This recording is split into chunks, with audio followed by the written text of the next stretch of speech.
நமோ ஸ்ரீ குருபாதுகாரியம். எங்கும் நிறைந்த அமுதம் மங்களமாக இருக்கக்கூடியவன், மிகவும் அன்பாக இருக்கக்கூடியவன் சிவபெருமான். இந்த சிவபெருமானின் திருவாசகத்தின் மூலம் நாம் பிரம்மஸ்ரீ கணேச சர்மா அவர்களுடைய சொற்பொழிவு மூலம் நன்றாக அனுபவித்து வருகிறோம். இந்த சிவபெருமான் உயிர்களுக்கெல்லாம் ஈடேற்றம் வழங்கி ஏற்றுக்கொள்வது இந்த மண்ணுலகத்தின் வழியாகத்தான் என்பதை பெரும்பாலும் நான்முகன் மட்டுமல்லாமல் பல சிவபக்தர்கள் நாயன்மார்கள் எல்லோரும் அறிந்திருந்தனர். மண்ணுலகத்தில் போய் நாம் பிறக்காததால் அந்த வாழ்நாட்கள் எல்லாம் வீண் என்று கருதினர். இப்படி திருமால் விரும்பும்படியாகவும் நான்முகன் ஆசைப்படும்படியாகவும் மலர்ந்த மெய்கருணையாக அன்பின் வடிவமாக விளங்குகின்றார் சிவபெருமான். இவரிடம் ஆசை நாம் வைக்க வேண்டும் என்ற இதிலே ஆசைப்பத்து என்ற தலைப்பில் நேற்று கண்டோம். அந்த ஆசையே எப்படி நிறைவேறும் என்றால், அவர் பிரம்மஸ்ரீ கணேச சர்மா கூறியபடி நிশ্চিந்தையாக இருக்க வேண்டும் என்றார். நிশ্চিந்தை என்று சொல்லும்போது நம்பிக்கை, பகவான் எப்படியும் நம் காண முடியும், நம்ம ஏற்றுக்கொள்வான் என்ற நம்பிக்கை வேண்டும் என்று கூறினார். ஒவ்வொரு நாளும் இந்த மாதிரி ஒரு வேல்யூவை எடுத்து, நிறையா வேல்யூவை சொல்கிறார், நம்ம ஒரு வேல்யூவை எடுத்துட்டு பகவான் கிட்ட போகிறதுக்கு சௌரியமாக இருக்குது. பிரம்மஸ்ரீ கணேச சர்மா அவர்களை ஸ்ரீ வேதவியாச தத்துவத்தின் சார்பாக இன்றைய தலைப்பு 9/1/2012 திங்கட்கிழமை. இன்றைய தலைப்பு அடைக்கல பத்து என்பதற்கு உரையாற்றுவதற்கு ஸ்ரீ வேதவியாச தத்துவத்தின் சார்பாக அவர்களை வருகிறவர்கள் என்று வரவேற்கின்றேன். செல்வி சஷ்மிதாவுடன் இறைவணக்கத்துடன் அடைக்கல பத்து சொற்பொழிவு ஆரம்பமாகின்றது. ஸ்ரீ குருகுலம்.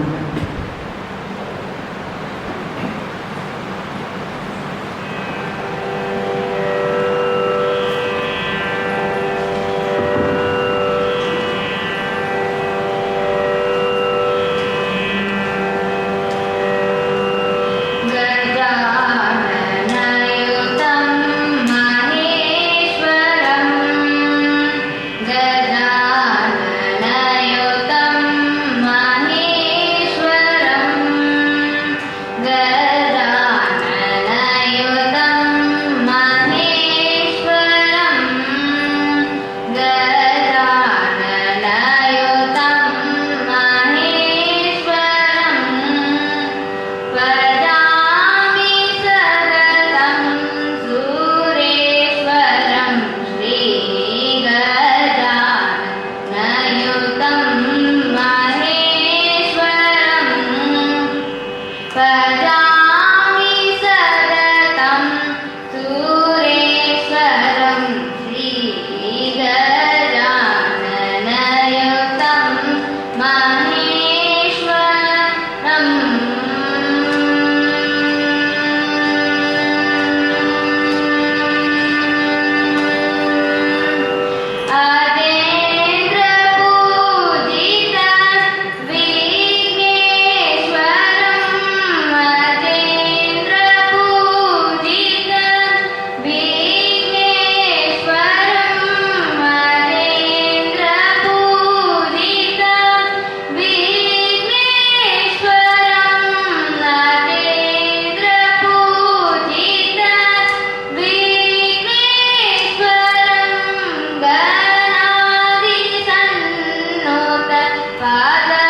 श्रीकान्तो मातुलो यस्य जननी सर्वमङ्गलानि शङ्करो देवः तं वन्दे कुञ्जराननं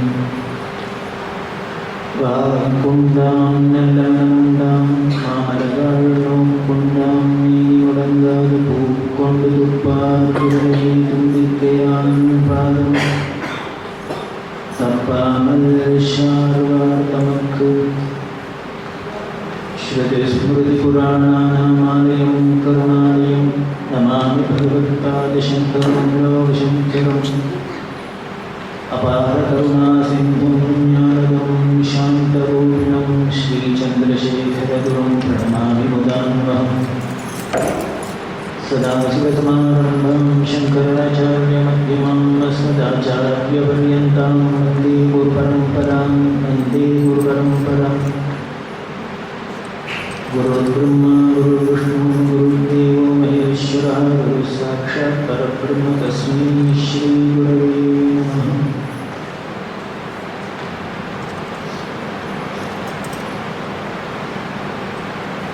திருவாசகத்தில் அடைக்கல பத்து அப்படிங்கிற தலைப்பு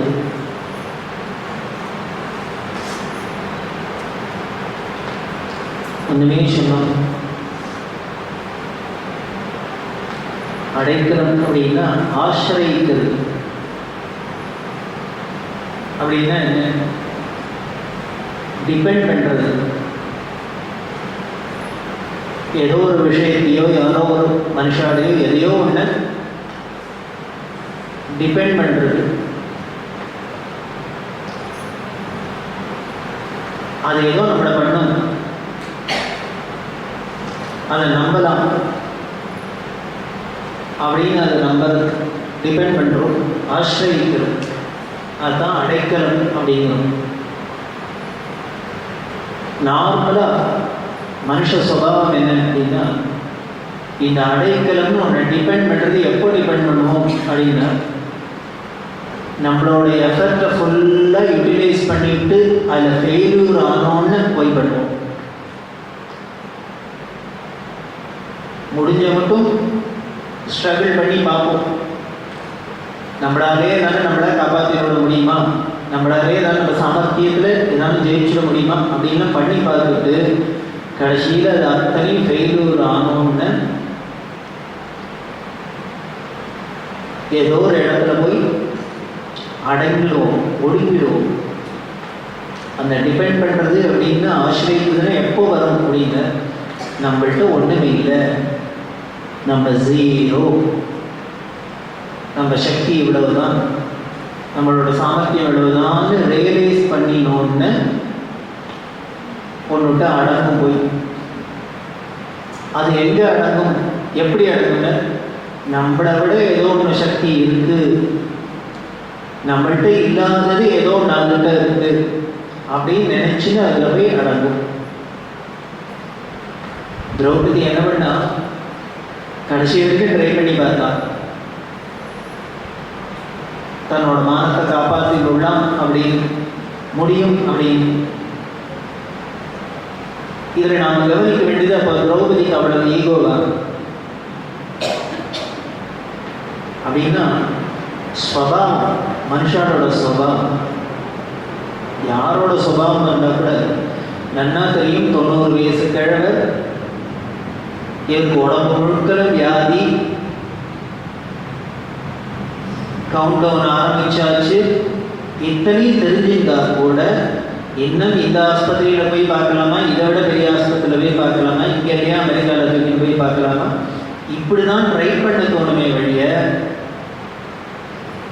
அதெல்லாம் வேண்டாம், டாக்டரே சொல்லிட்டார். டாக்டர் சொல்லுவானே 90 வயசுக்கு இருக்கிறமே என்ன குழந்தை போகிற, அதனால வேண்டாம் அப்படின்னு இருக்க தோணாது. அப்போ விவேகம் வேலை செய்யாது.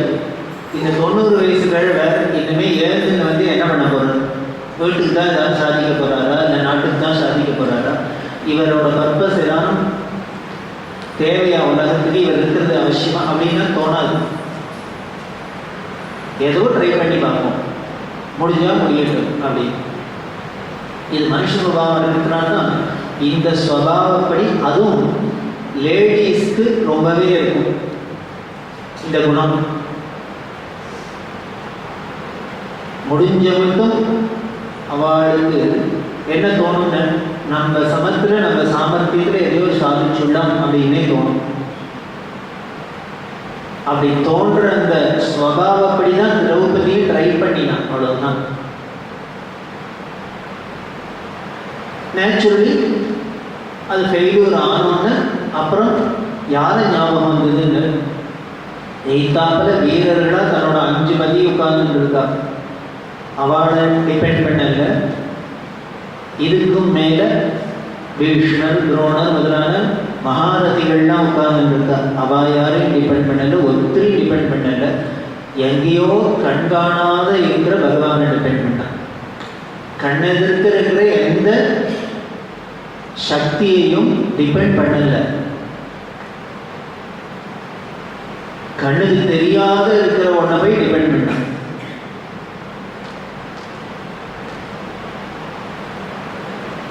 நாமளும் அப்படிதான் பண்றோம். முடிஞ்ச மட்டும் கண்ணுக்கு தெரிஞ்சதெல்லாம் வச்சுட்டு அதை டிபெண்ட் பண்ணி பார்க்கறது. அது அத்தனையும் ஒன்றும் இல்லைன்னு கையை வெளிச்சோன்னு அப்புறம் தான் என்னமோ சார் எல்லாத்தையும் பகவான் பொறுப்புன்னு விட்டுவிட்டேன் அப்படின்னு. ஏன் இதை முதல்லயே விட்டுருந்தீங்கன்னா நீ இத்தனை பேரோட இத்தனை விவகாரம் பண்ணது சேவ் ஆகிருக்கும் போலியோ தோண மாட்டேங்குது.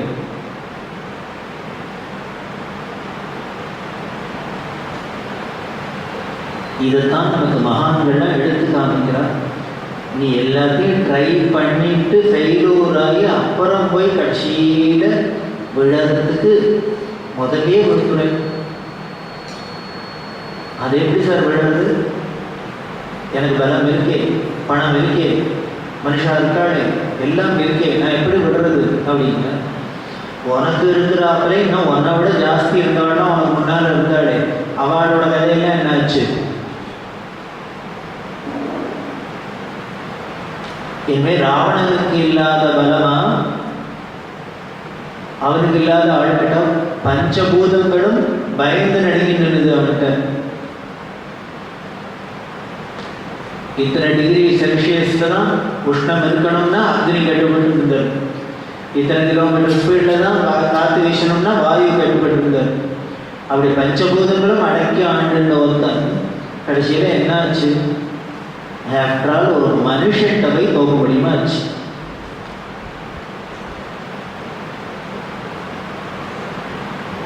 அவன் வரம் வாங்கிறது என்ன பண்ணி, இதுதான் அசுர குணம்ன்றது. அசுர புத்தியே என்ன அப்படின்னு, ரொம்ப அவனை விட தன்னைத்தானே ரொம்ப எக்ஸ்ட்ராடினரியா ரொம்ப சமத்துன்னு நினைச்சு விடுவான்.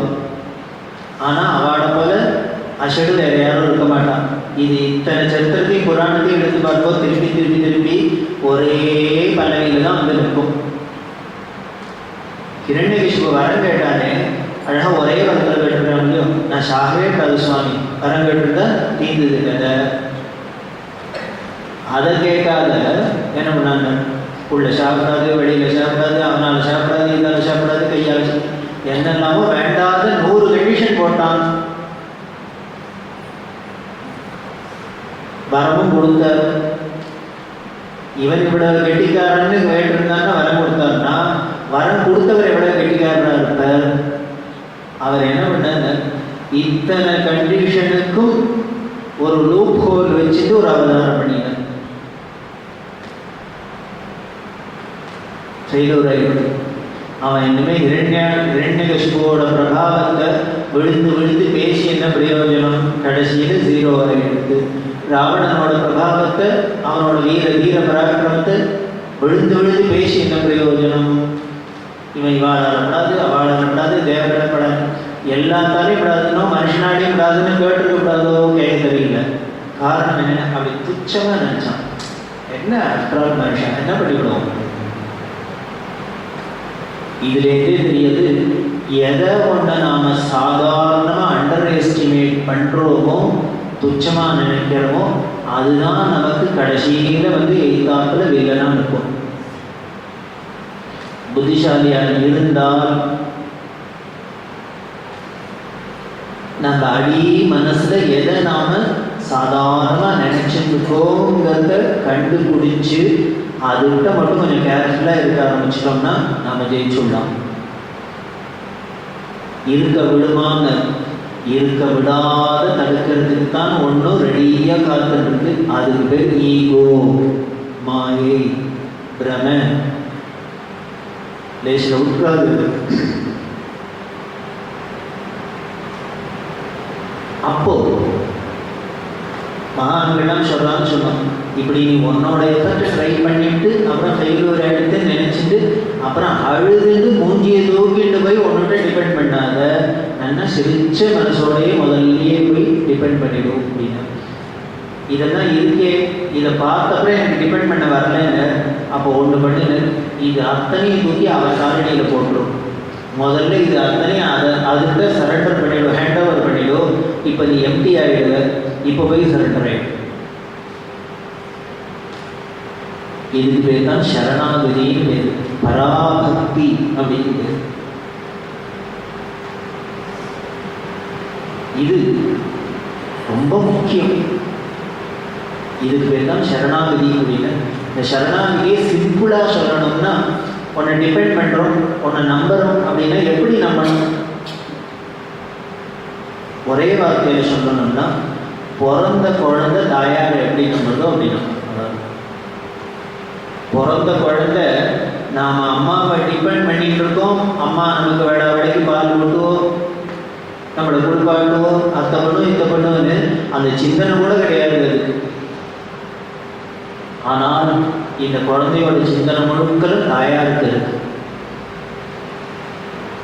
அப்படி அதை டிபெண்ட் பண்ணி இருக்கிறதுனால தான் அது எப்போ பார்த்தாலும் சௌக்கியமாக தூங்கிட்டு இருக்குன்னா ஏன் தூங்குறதுன்னு அது வேறு விசாரம், அதை பற்றின கவலையே இல்லை இருக்கு.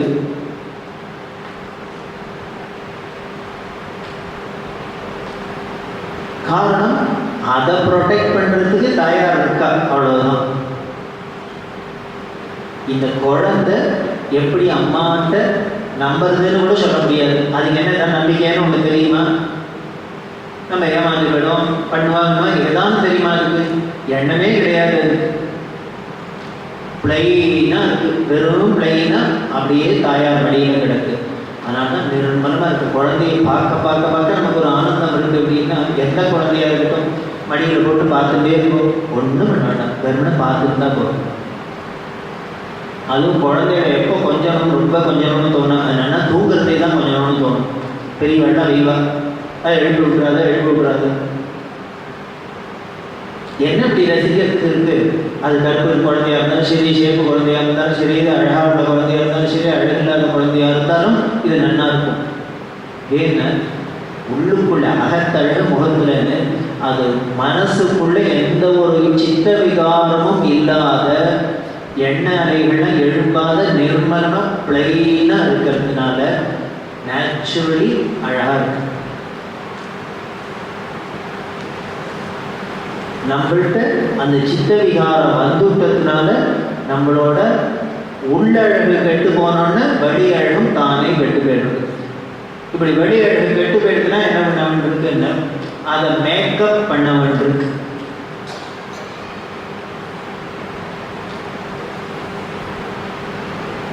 அதெல்லாம் இல்லை, என் சித்தம் நன்னா தான் இருக்கு, அழகாக தான் இருக்கேன் அப்படின்னு காமிச்சிக்கிறதுக்கு ஆர்டிஃபிஷியலாக ஏதோ பண்ணிக்க வேண்டியிருக்கு. குழந்தைகளுக்கு அது தேவையில்லை, ஈஸ்வரனுக்கும் அது தேவையில்லை. கெடாத அழகோடைய அது மாதிரி இந்த குழந்தை மாதிரி நாம் இருக்கணும். குழந்தை மாதிரி வந்துட்டா அதைத்தான் இந்த அடைக்கலத்துக்கு முழுக்களும் மாணிக்க வாசகர் என்ன சொல்றாரு அப்படின்னு, இவர் வளர்ந்தவர் தானே, வயசானவர் தானே, அதனால என்ன பண்ற நார்மலா இதில் சொல்லிட்டு வரதெல்லாம் இவரோட குறை இல்லை, இவர்கிட்ட இருக்கிற தோஷம் இல்லை. நீங்கள் திருவாசகத்தில் எங்கே பார்த்தேன்னாலும் எதை பார்த்தேன்னாலும் மாணிக்க வாசகர் ஏதாவது தன்னை பற்றி குறைச்சி சொல்லியிருந்தாருன்னா அது அவருக்கு பொருந்தாது. அப்போ ஏன் சொன்ன நம்மளுக்கு பிளேபேக் பண்ணுறவர், நாளைக்கு இந்த திருவாசகத்தை நாம் படித்தாக்க நம்ம சொன்னோம்னா சுவாமி சன்னதியில் நமக்கு சூட்டாக இருக்குமே, அதுக்காக நமக்கு பிளேபேக் சென்ட் பண்ணுறாப்புல நமக்காக எழுதி வச்சுருக்கார். அருணகிரீஸ்வரர் சரணகமலாலயத்தை அறையில் விட நேரம் பற்றி தவமுறை தியானம் வைக்க தெரியாத ஷடன் கஷடன் மூடன் மட்டி எத்தனை வார்த்தை போட்டுக்கிறது. இதுல எல்லாம் ஒரு வார்த்தை அருணகிரிக்கு பொருந்தும்.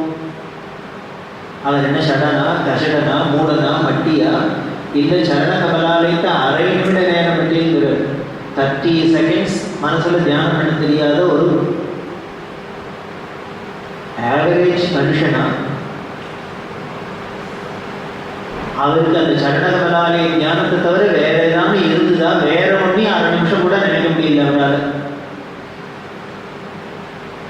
அப்படிப்பட்டவர் இப்படி வார்த்தையை யூஸ் பண்றாருன்னா வேற எதுக்குன்னு நாளைக்கு நாமெல்லாம் பாடணுமே, நாமெல்லாம் பிரார்த்தனை பண்ணணுமே, நமக்காக சொல்லணும். அது மாதிரி தான் இங்கேயும் மாணிக்க வாசகர் அவர் எந்த வார்த்தையில சொல்லிட்டாலும் அது அத்தனையும் நமக்காக ஆன் பிஹாஃப் ஆஃப் அஸ் இதெல்லாம் சொல்றது அப்படின்னு வச்சுக்கலாம்.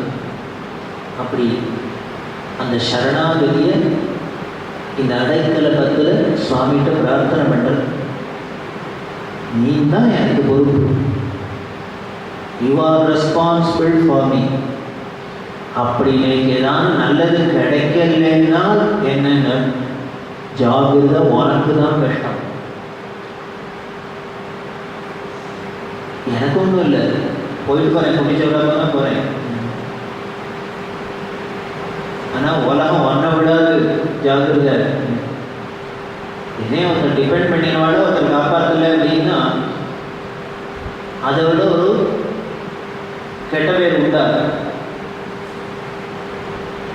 இன்னும் மகான்கள்லாம் என்ன சொல்றாங்க, நீ மட்டும் இப்படி என்ன பண்ணலைன்னா என்ன முடியும்? இதுலேயே திருவாசகத்தில் சொல்ற ஒரு இடத்துல இன்னொரு இடத்துல சொல்ற, இவ்வாறு நான் உன்கிட்ட வந்து சரணாகதின்னு விழுந்துட்டேன், என்னை மட்டும் நீ காப்பாற்றலைன்னா ஒன்றும் பண்ண மாட்டேன், உன்னோட சாயம் வழுக்கிறாப்புல பண்ணி விடுவேங்கிற. இப்போ ஊர் முழுக்க போய் தப்பட்டம் அடிச்சுடுவேன்,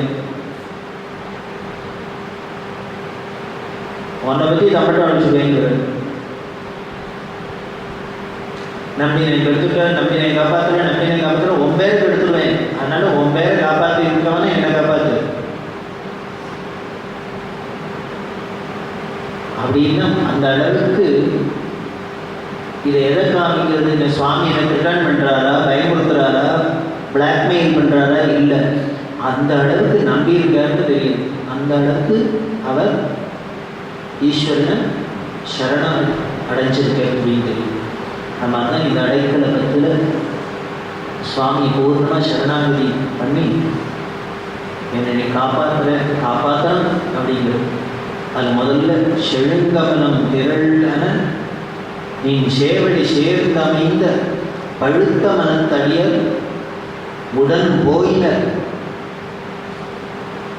முதல்ல எப்படி காமிக்கிறாங்க,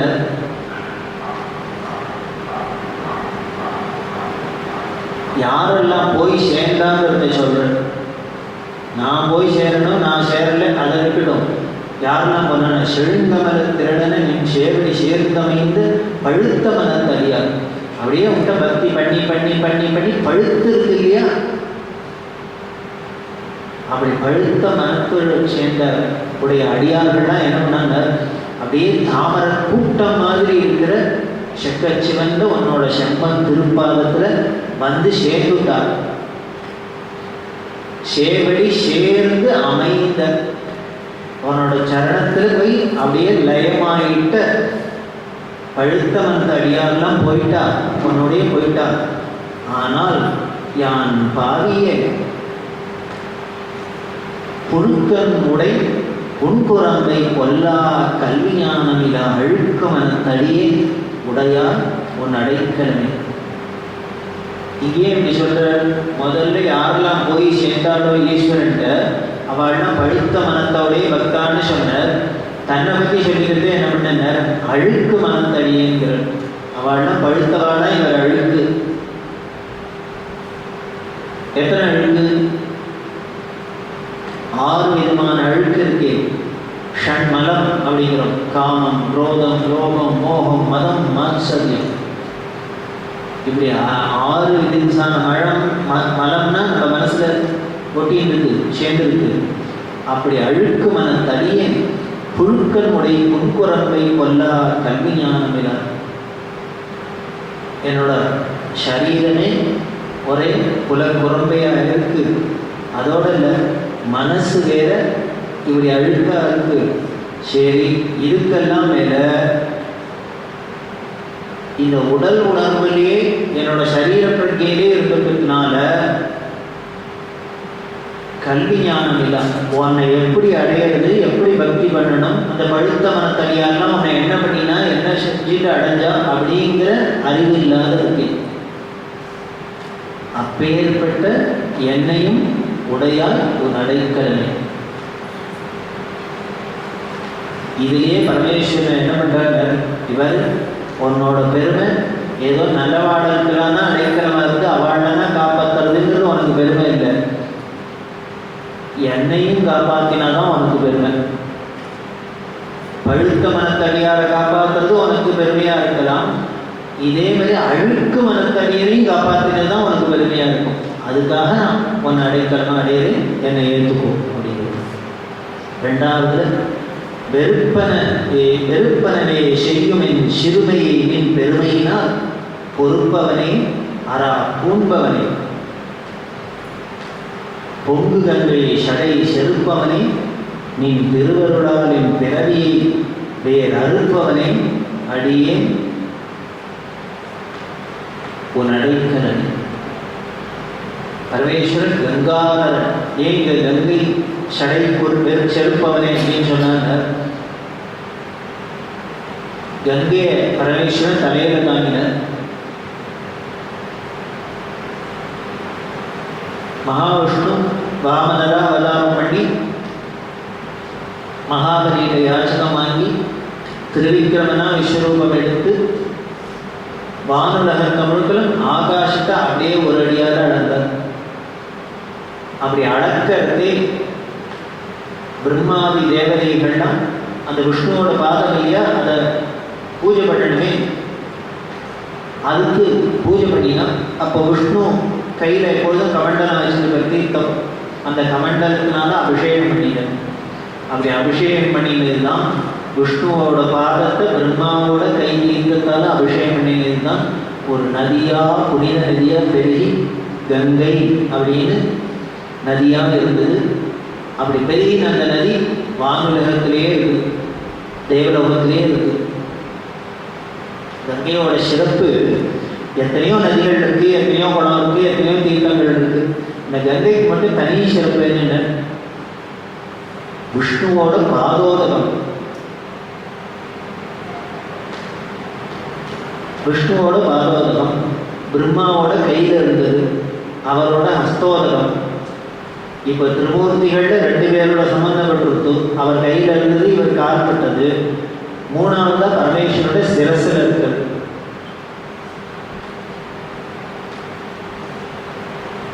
இதுக்கு அது பெருமை. வேற எந்த நதிக்கும் இப்படி திருமூர்த்தி சம்பந்தமும் கிடையாது. கங்கைக்கும் காவேரிக்கும் மட்டும்தான் இந்த சம்பந்தம். அந்த கங்கை அவ்வளவு புனிதமாக சொல்லியிருக்கு. அப்படி கங்கை பாமுலகத்திலேயே இருந்தது. அதை ரகுவம்சத்தில் வந்த ராஜாக்கள் ஒருத்தரான பகீரதன் அப்படிங்கிற ராஜாவோட தபஸ்னால தனக்கு முன்னால இருந்த தன்னோட மூதாதைகள் 60,000 பேர் கபிலருங்கிற மகரிஷியோட சாபத்தினால பஸ்மமாயிட்டார். ரிஷி சாபத்தினால ஹஸ்தியா போயிட்டார். இதுக்கு என்ன பிராயச்சித்தம் அப்படின்னா, புனிதமான விஷ்ணு பாதோதமான கங்கா தீர்த்தத்தை கொண்டு வந்து அந்த அஸ்தி மேல கழிச்சா அவளுக்கு சத்கதி அப்படின்னு சாஸ்திரம் சொல்லிட்டு,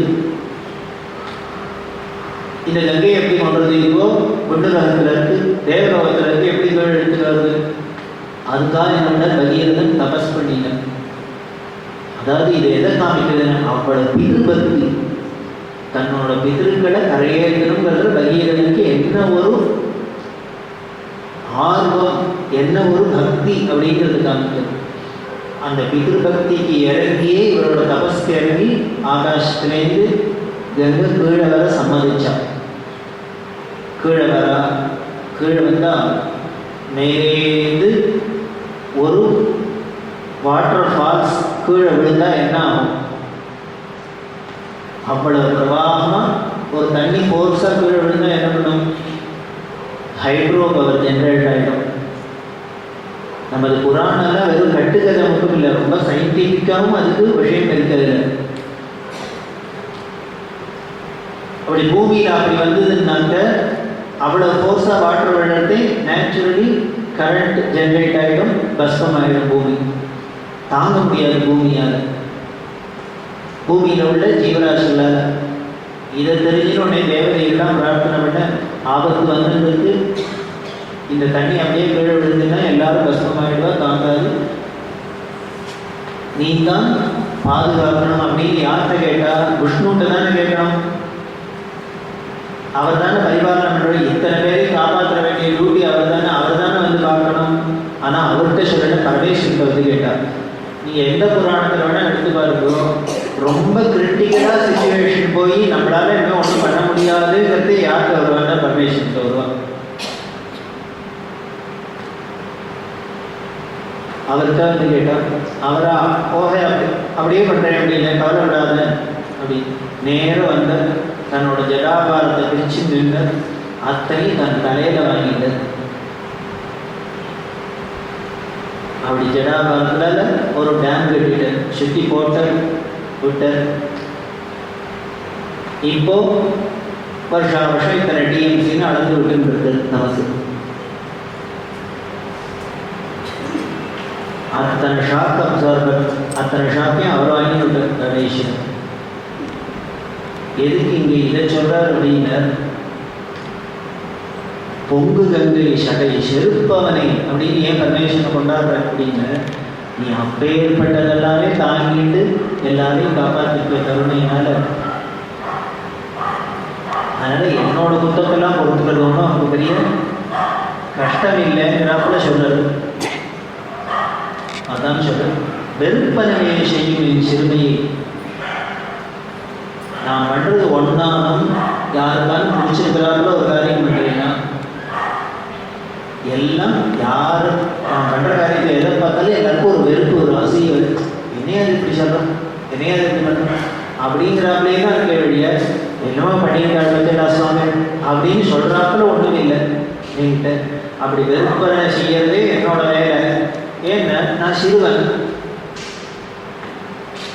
இப்படி பண்ணுறதுனா என்னோட வேலை, என்னோட குணம், என் நேச்சர்.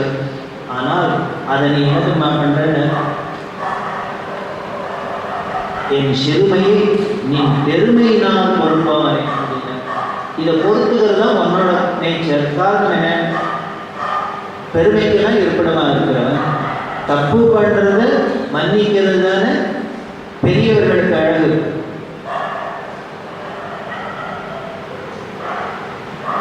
விஷயம் பிரணதார்த்திகரன் தீனசரண்யன்னா உனக்கு பேர் இருக்கு தெரியுமா? பரமேஸ்வரன் கேட்குறது. அதெல்லாம் யாராவது வந்து என்னால் தான் வந்தது உனக்கு அந்த பேரை டைட்டிலே. காரணம், என்னை போல ஒரு தீனன் வந்து ஆர்த்தி வந்து உன் காலில் விழலைன்னா உனக்கு ஆர்த்திகரன் பிரணதார்த்திகரன் பேர்லாம் வருமோ? வராது. உனக்கு இப்பேற்பட்ட பெருமையான பேர் தீனசரண்யன்னு பேர் வருதுனாலே என்ன மாதிரி தீனர்கள் வந்து விழுறதுனால்தான் அப்படின்னு அவர் சொல்றாப்புல. இங்க என்னோட சிறுமையை பொறுக்கிற அப்படின்னா நீ பெருமைக்கு உரியவனாக்க நல்லா என்னோட தப்பெல்லாம் மன்னிச்சுக்கிற, அவ்வளவுதான். ரமண மகரிஷி சொல்ற அக்ஷரமண மாணவியை சொல்றது என்ன பண்ற, நீ பொறுத்துன்னு தான் ஆகணும். வருந்தினின் தலைவீதி அருணாச்சலங்க என்ன பண்றது, உன்னோட தள்ளெழுத்து அப்படிங்கிற. நாங்கள் பண்ற தப்பெல்லாம் மன்னிச்சுட்டு பொறுத்துட்டு தான் ஆகணும்னு ஒத்தலே எழுதியிருக்கு, அப்படி பொறுத்துக்கோ. அது மாதிரி இங்கே சொல்ல, உன்னோட பொறுமையினால் எங்களோட சிறுமையை பொறுத்துக்கணும். அது மட்டும் இல்லை, செருப்பவனே நீ திருவருளால் என் பிறவியை வேறெடுப்பவனே அப்படிங்கிற. என்னோட பாவத்தெல்லாம் தான் போக்குறேன்னு இல்லை, நான் என்ன கஷ்டங்களை தோஷங்களை போக்குறேன்னு இல்லை. இப்படி ஒரு ஜென்மா எடுக்கிறதுனால தானே பாபம் வருது, தோஷங்கள் வருது. அதனால பாபத்தையே முழுசா நாசம் பண்ணிவிடு. பாபநாசா அதுதான் சொல்கிறேன். ஒரு திருவருளால் என் பிறவியை வேறு இருப்பவனே அடியே உன் அடைக்கலன் அப்படிங்கிறது. அதில் இன்னொன்று சொல்கிறது அரா பூண்டவனை அப்படிங்கிறது. இவர் என்ன நகை போட்டிருக்காரு? பாம்ப பூஷணமாக போட்டிருக்காரு. பன்னக பூஷன், நாகபூஷன் அப்படின்லாம் சொல்லவில்லையா? பரமேஸ்வரன் போட்டிருக்கிற ஆபரணம் பாம்பு. யாரான பாம்பை போட்டு பாடும்? பாம்புக்கு விஷம் இருக்கு. இந்த விஷம் உள்ள ஏதோ ஒரு தூக்கி, ஒரு துஷ்ட ஜந்துவை தூக்கி மேலே அழகாக போட்டு பாட விளையாடுறாப்புல போட்டுருக்காங்க. 2 காரணம். ஒன்று, அவருக்கு இது கொல்லாதது இது நல்லதுங்கிற வித்தியாசம் பார்க்கறதில்ல. இவா நல்லவா இவா கெட்டவா, இது ரொம்ப வேல்யூபிள் வைரம், இது ஒன்றுமில்லை அப்படின்னா அவருக்கு தராதரம் பார்க்க தெரியாதுன்னு அர்த்தம். சமதிருஷ்டி, எதை பார்த்தாலும் ஒன்றா தெரியுது. அதனால இது பாம்போன்னு தெரியல, வைரம்னு வித்தியாசம் தெரியல, எதுவாக இருந்தாலும் தூக்கி போட்டுக்கிறது. அதான் 2. ஒன்று இதோட காரணம். இன்னொன்று, அப்பேற்பட்ட பொல்லாததா இருந்தால் கூட, பொல்லாத பாம்பாக இருந்தால் கூட, விஷம் உள்ள நச்சு பாம்பாக இருந்தால் கூட இவர்கிட்ட போயிட்டுனா ஆபரணமாக இருக்கு.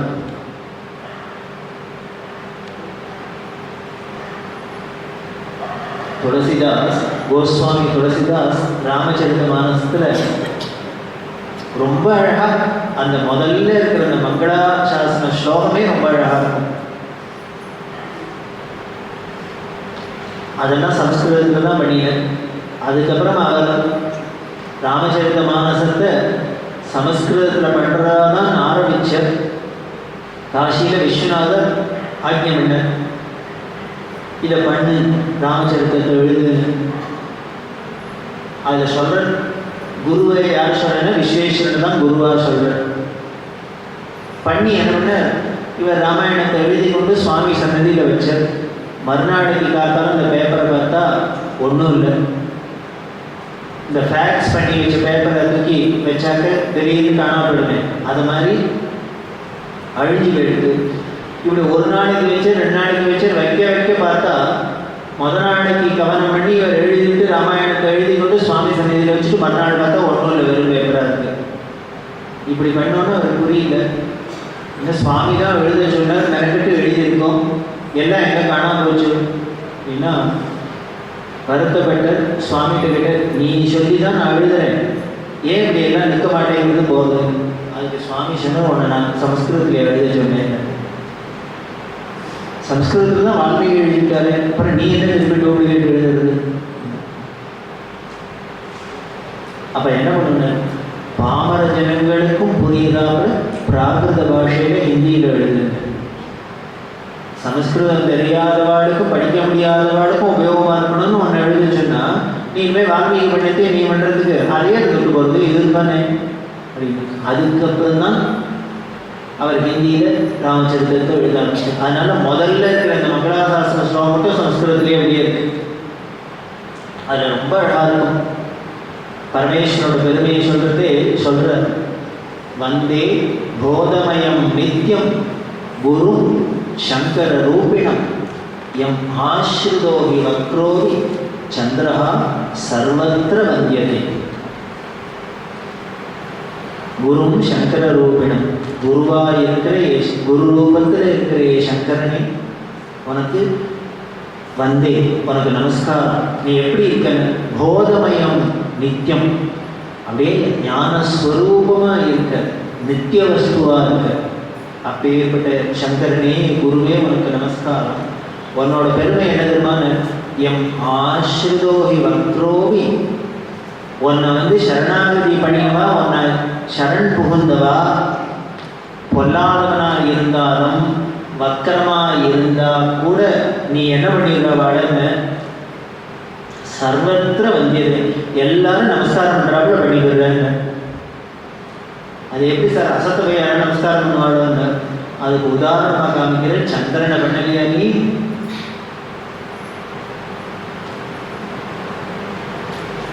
சந்திரனை பண்ணிட்டு அந்த சந்திர நதிக்கு உங்ககிட்ட சரணாகதின்னு விழுந்தா, அந்த சந்திர நதிக்கு தலையில வச்சுட்டு சந்திரசூடனா சந்திரமௌலியா சந்திரசேகரனா ஆன. இப்போ நீ சந்திரசேகரனா அந்த தலையில தூக்கி வச்சுருக்க, அது என்ன நேரம் முழுக்க இருக்கு, இல்லை கோணலாக இருக்கு. சந்திரன் குணத்திலையும் கோணல், ரூபத்திலையும் கோணலாக இருக்கான். அப்பேற்பட்ட ஒரு கோணலான சந்திரனுக்கு என்ன ஆயிடுச்சுன்னா எல்லாரும் நமஸ்காரம் பண்றாப்புல பண்ணிவிட்ட. எப்படின்னு எல்லாரும் உனக்கு வந்து நமஸ்காரம் பண்ணா அவனுக்கு உனக்கு ஒரு நமஸ்காரம்.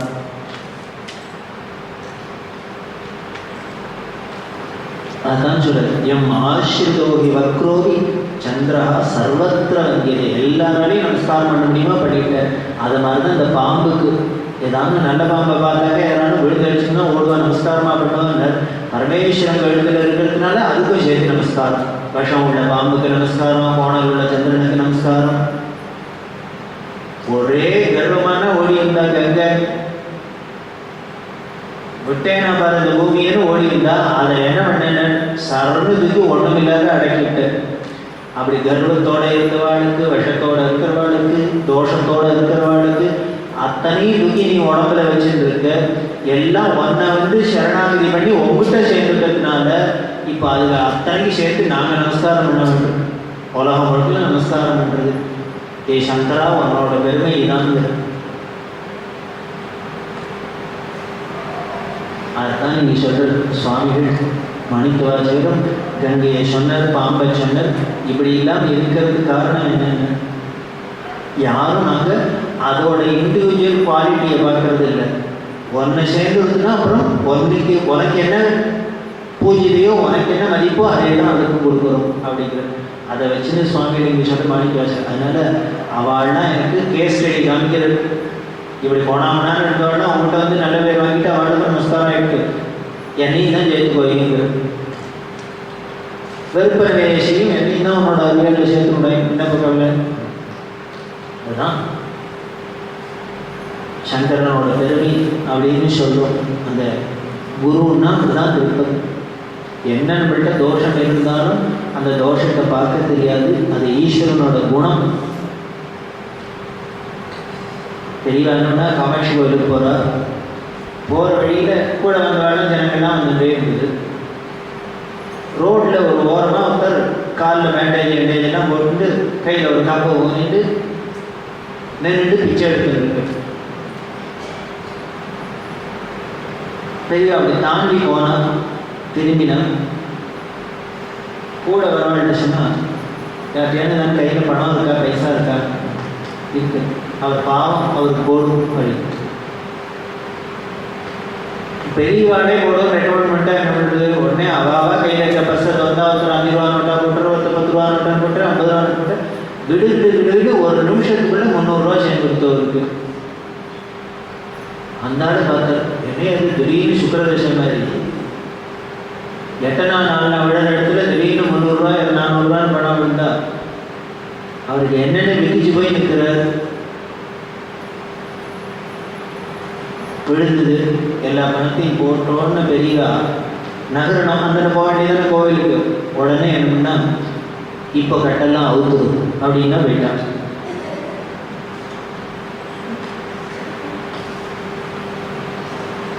அதுக்கப்புறம் தான் புரியுது, அவன் வேஷம் போட்டுட்டு கால் ரொட்டி மாதிரி காலில் கட்ட போட்டு ஏமாந்துட்டு காசாமத்துக்கு நிற்கிறான். இவர் ஒழுங்கா தெரிஞ்சுக்கோலையோ முதல்ல. அப்போ முதல்ல சொல்லியிருக்க வேண்டியதானே, எல்லாரையும் பணம் போட சொல்லிட்டு அப்படியே வேண்டாவுங்கிறாங்க. அதுதான் குணம், ஈஸ்வரனோட குணம். எம் ஆசிரியோபி வக்ரோபி. இவர் என்ன ஆசிரியமா பண்ண பெரியவாட வந்து நின்னாங்க. பெரியவா போற வழியில் வந்து நின்றுட்டாரு கொடுத்த அந்த பாக்கியமே பொறுமை. பெரியவா கீழே எழுதியாலும் வந்து அவர் மேலே எழுதியில் நின்றுட்டா பிரயோஜனம் இல்லை. ராமாயணத்தில் வால்மீகி சொல்றார், யாரெல்லாம் ராமனை பார்த்தாலோ அவள்தான் பாக்கியசாலி, யாரெல்லாம் ராமனால பார்க்கப்பட்டாலோ அவள் பாக்கியசாலி. ராமனை நீ பார்த்துருக்கணுங்கிறது இல்லை. ரோட்ல பார்த்து யாரும் அந்த சார் இருக்கிறார் அவர் பார்த்துட்டு பேசுறேன், அந்த கடாட்சம் மட்டுமே, அது போதுமே. இதுக்கு மேலே உனக்கு குவாலிஃபிகேஷன் என்ன வேணும்? அதை போலதான் இங்கேயும் இவர் ஏமாத்துறதுக்கு திருட்டுத்தனம் பண்ணிட்டு பிச்சை எடுக்க வந்தா கூட வந்து நின்ன வழி தெளிவா போற வழியாக எடுத்து, அதனால இவருக்கு அதிர்ஷ்டம் அடிச்சுது. இப்போ பணத்தையும் கொடுத்துட்டு அப்புறம் ஏமாத்தாரு, இப்போ அவுட்டு கட்ட ஊத்துரும் அப்படி. அதுதான் வெறுப்பனவே செய்யும் என் சிறுமையை உன் பெருமையினால் பொறுப்பவனை.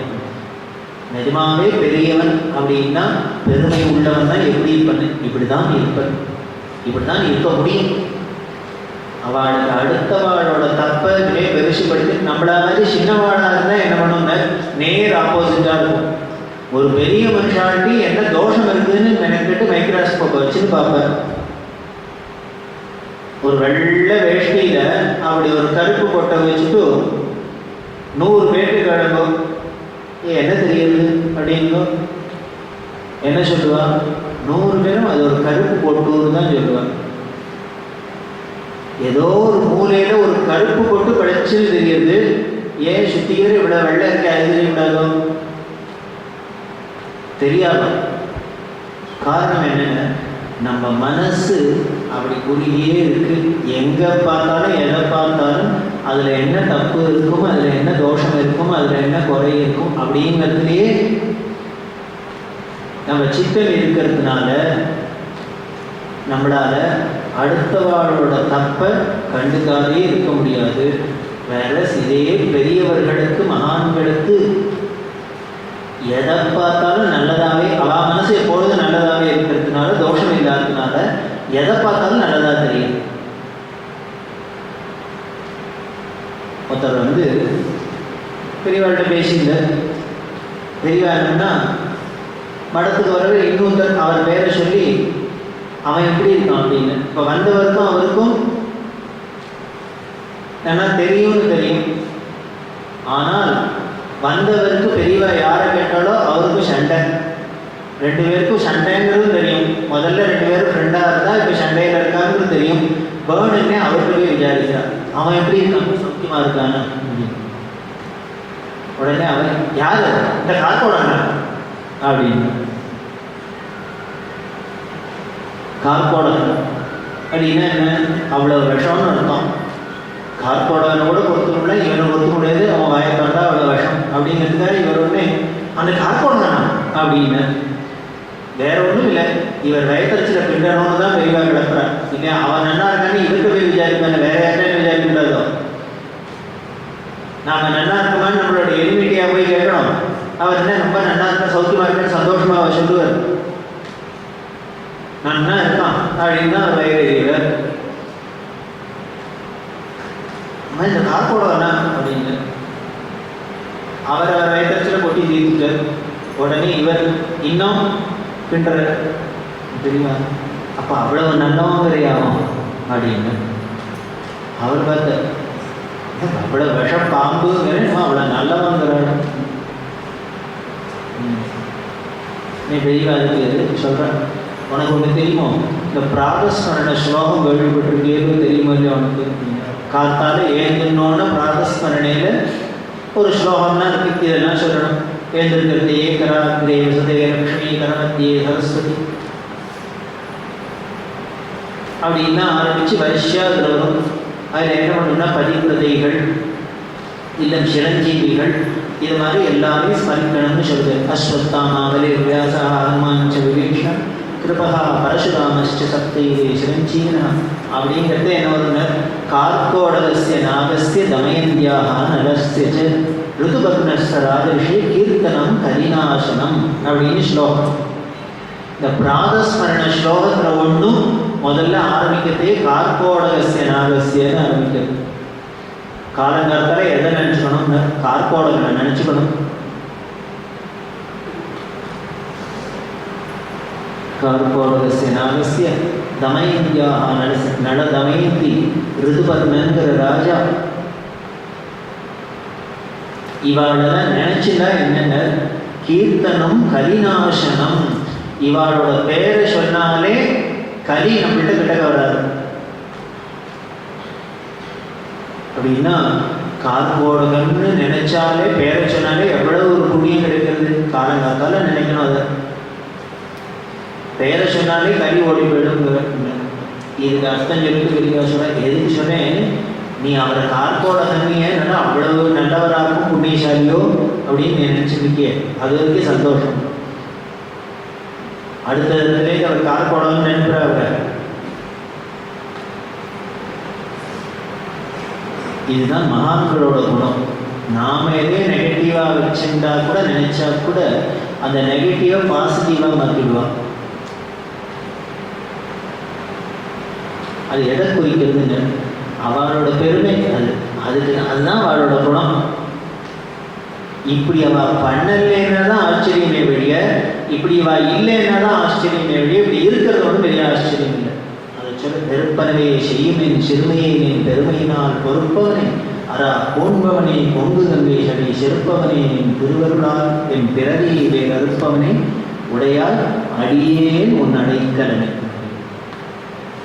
அடுத்தது, பெரும் பெருமான் என் பிறவியை வேறறுத்து பெரும் பீச்சு தரும் பெருமான் சதுர பெருமான் என் மனத்தினுள்ளே வரும் பெருமான் மலரா மலரோ மலரோ மலரா நெடு மாலரியா நின்ற வரும் பெருமான் உடையால் அடியேன் உன் அடைக்கலனே அப்படிங்கிற பெரும் பெருமான். பெருமைக்கெல்லாம் இருப்பிடமாக பெரிய பெருமாள் பெருமல்யம், அது மாதிரி பெரும் பெருமான் அப்படின்னா என் பிறவியை வேறறுத்து என்னோட பிறவி வேறுத்து என்ன தருவார்? இவரை போய் ஆசிரியச்சா என்ன கிடைக்கும்னா இங்கே சொல்ற பெரும் பிச்சு தரும் பெருமான். பிச்சுன்னா பைத்தியம், சாதாரண பைத்தியம் இல்லையா, பெரும் பிச்சு. நீங்க ஒன்றும் கேட்பார் கூட எடுத்துமே ஒன்றும் வைத்தியம் பண்ண முடியாது. அப்படி ஒரு பைத்தியத்தை கொடுப்பேன். காரணம் என்னென்ன, அவனே பைத்தியம்தான். பித்தா பிறவி சூடி அப்படின்னு ஆரம்பிக்கிற எடுத்தோடனே பைத்தியம் தான் ஆரம்பிக்கிறார். சுந்தரமூர்த்தி சுவாமிகள் முதல் வார்த்தையே ரொம்ப அழகா மங்களமா ஆரம்பிக்கிறார். பரமேஸ்வரை பார்த்து, என் பைத்தியமே பித்தா.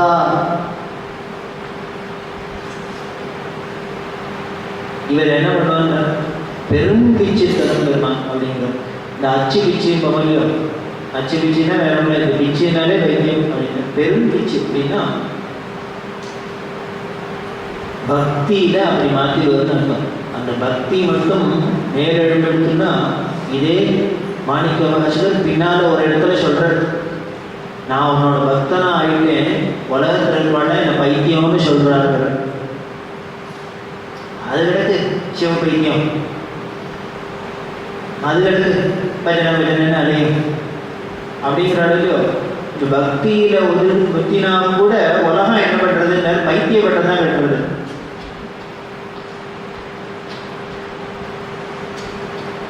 ஆனால் பைத்தியம் யாரு?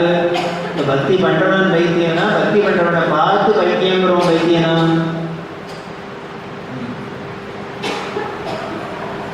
அதனால மகான்கள் அதை லட்சியம் பண்ணலையா? ஏன் இப்படி பைத்தியம்னு சொன்னா இவ பெருமையா எடுத்துக்கிறான்னு? இப்படி பைத்தியம்னுட்டாதான் நம்மளை விட்டு அண்ணன் போயிடுவாங்க. அப்படி இல்லைன்னா நம்ம கெட்டிக்காரன்னு நினைச்சுன்னா எல்லாரும் சூழ்ந்து நம்மளே இருப்போம். இவாள்லாம் சூழ்ந்துருந்தா நம்ம அப்படியே சுவாமி எங்க நினைக்கிறது?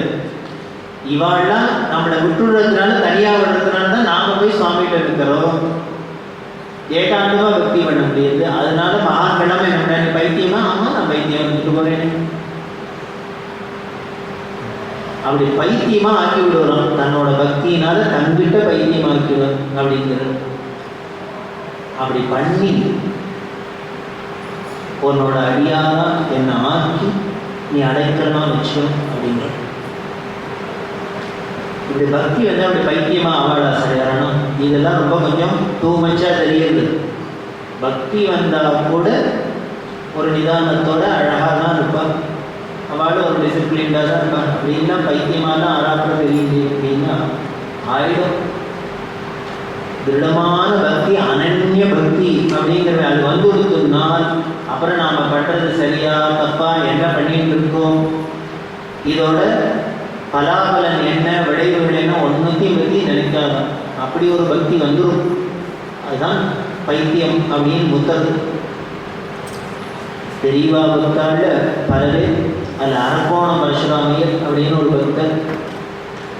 அவர் சம்சாரம், இவ அரக்கோணத்தில் இருந்தால் பிஸ்னஸ் பண்ணிட்டா, பெரிய பிஸ்னஸ் மேன்,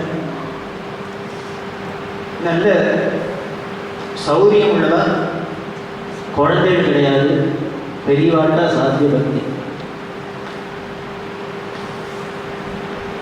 இந்த அம்மா உடம்புலையே அட் எனி டைம் பார்த்தேன்னா 100 பவுனுக்கு குறையாது இருக்கும். அத்தனை நகை போட்டுருப்போம். ஒரு நாளைக்கு நம்ம எப்பொழுதும் அடிக்கடி தரிசனம் வருவா. தரிசனத்துக்கு வரதே பெரியவா அவளை பார்த்து கேட்டா,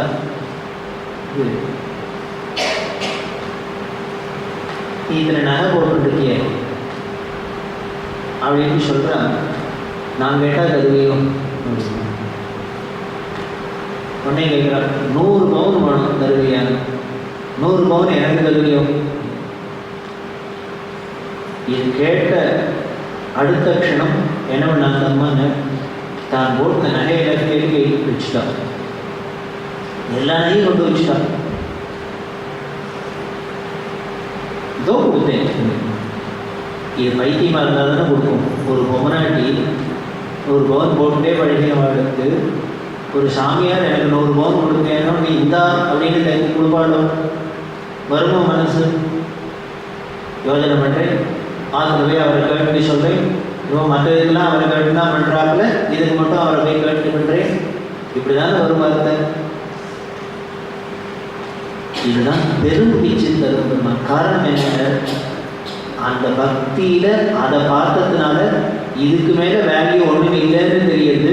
அதுவே கிடைச்சுடுத்து. அதனால் மற்ற சாமானுக்கெல்லாம் அங்கே வேல்யூ இல்லாத எடுத்து, அது பவுனாக இருக்கட்டும், வைரமாக இருக்கட்டும், வைடூரியமாக இருக்கட்டும், என்னவா இருக்கட்டும், இதோட ஒரு வார்த்தைக்கு முன்னால், இதோட ஒரு தரிசனத்துக்கு முன்னால், இதோட ஒரு சங்கத்துக்கு முன்னால் வேற எதுக்கும் மதிப்பு இல்லாத போயிடுது.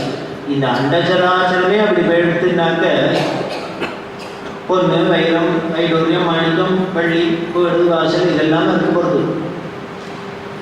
இந்த சிறுத்தொண்டர் உள்ளே கொண்டு போய் கொடுத்தார் அப்படின்னா இது பைத்தியம் பண்ற காரியம் தானே. இதானும் லாஜிக்கலாக திங்க் பண்ணினா ஒரு அறிவுள்ள மனுஷனாக இருந்தால் யோஜனை பண்ண மாட்டார். 63 சரித்திரத்தை எடுத்து பாருங்க. இந்த பெரும் பீச்சு தரும் பெருமான் தான் இதுக்கு வியாக்கியானம் தான் இவாளோட சரித்திரம்லாம். என்ன ஒரு நாயனார் என்ன பண்ணுறார், பொண்டாட்டியை குழுங்கிறார், கொண்டு கொடுக்குறாரு. ஒருத்தர் பிள்ளைய குழுன்னார், கொடுக்குறார். ஆனால் முன்பாடம் சிறுத்தொண்டர் கொடுத்தார். அதுவும் கொடுத்ததோடு இல்லை, இது பரம பைத்தியம்ங்கிறதுக்கு என்னென்ன வேடிக்கைன்னு அவர் போடுற கண்டிஷன்லாம் உத்ராதீஸ்வரர் சுவாமி ஆண்டிக்கோலம் போட்டு வந்திருக்கிறார். இருந்தவர் இவருக்கு முன்னால் இருந்தவர் என்னென்ன பெரிய சேனாதிபதியாக இருந்தவர், ராஜாட்ட மந்திரியாக இருந்தவர், சேனை தலைவராக இருந்து கர்நாடக தேசம், சாளுக்கிய தேசம் வரைக்கும் போய் படையெடுத்து அப்படி வீர சூரன். ஒன்றும் ஏப்ப சோப்ப இல்லை, அதிவீரன், பராக்கிரமசாலி. அப்பேற்பட்டவர் தான் என்னென்ன பரமேஸ்வரத்தை பக்தி வந்தோன்னா ஒன்றும் இல்லாத பொட்டி பாம்பா போயிட்டார். அப்படி இருக்கிறவர்கிட்ட சுவாமி வந்து கேட்குறது, சாப்பிடுவேன், பெற்ற பண்ணிக்கணும். ஆஹா, உங்கள் வீட்டில் வந்து சாப்பிட்றேன், எனக்கு புள்ளக்கறி தான் சாப்பிடுவேன். இதுக்கு இந்த முதல் கண்டிஷன் போட்டோன்னே கொஞ்சம் புத்திசாலியாக இருந்தால் முடிச்சு விடுவோம். என்ன இவர் சாமியார் நான்வெஜ் சாப்பிட்றேங்கிற யோஜனை பண்ண மாட்டோம். சரி, நான்வெஜ் சாப்பிட்ற சாமியாராக இருந்தால் கூட இன்னும் புள்ளக்கறி சாப்பிடுவாடான்னு ஏதாவது ஆட்டை போடும் மீனை போடும்னு வேணால் கேட்கலாம். இவர் எல்லாத்தையும் விட்டுட்டு நரமாம்சம் சாப்பிடுவேங்கிற அப்படிங்கிற யோஜனை பண்ணாதான் பண்ணல. உடனே அதுக்கு அடுத்த கண்டிஷன், அந்த இருக்கிற ஒரே பிள்ளையும் அப்பாவுக்கு ஒரே பிள்ளையா இருக்கணும். சரி, தலைச்ச பிள்ளையா இருக்கணும். சரி, போராட்டத்துக்கு அந்த குழந்தைய அம்மா பிடிச்சிட்டு அப்பாவே அறுக்கணும். போருமா கண்டிஷன்? நினச்சி பார்த்தா வேடிக்கையாக இருக்குது. இப்படி ஒரு கண்டிஷன் போட்டுட்டு யாராலும் ஒருத்தர் நம்ம பார்த்துக்கு வந்தாருன்னா என்ன பண்ணுவோம்? முதல்ல நேர ரகசியமாக போய் செல்ஃபோனில் 100க்கு ஃபோன் பண்ணி இந்த சாமியாரை வந்து பிடிச்சிட்டு போகும். அப்படி ஒரு கண்டிஷன் போடுற எல்லாத்துக்கும் தலையாட்டிட்டு நான் 6 மாதத்துக்கு ஒரு தான் சாப்பிடுவேன், சாப்பிட்றது இப்படி இருந்தால் தான் சாப்பிடுவேன் எல்லாம் சொன்னேன். சரி சரி, இவர் தான் இப்படி பெருமிச்சு பைத்தியமாக இருக்கார். இதை வீட்டில் வந்து சொன்னார், மனைவி வீட்டில். அந்த அம்மா என்ன பண்ணா, இவர் என்ன பண்ணார், சிறு தொண்டர் இத்தனையும் கேட்டுன்னு வந்துட்டு மனைவி வீட்டை சொல்லிட்டு, இப்படி ஒரு குழந்தை இருந்து பண்ணி போட்டால் பக்குவம் பண்ணால் சாப்பிடுவேங்கிறார், இப்போ என்ன பண்ணுறதுன்னு புரியலன்னு. அதுக்கு அந்த அம்மா படிச்சுட்டேன், என்ன யோஜனை பண்ணுறேன்னு, என்ன பண்ணுறது, நம்ம குழந்தை இருக்கானே சீராளம், எந்த தாயாரான்னு சொல்லுடா.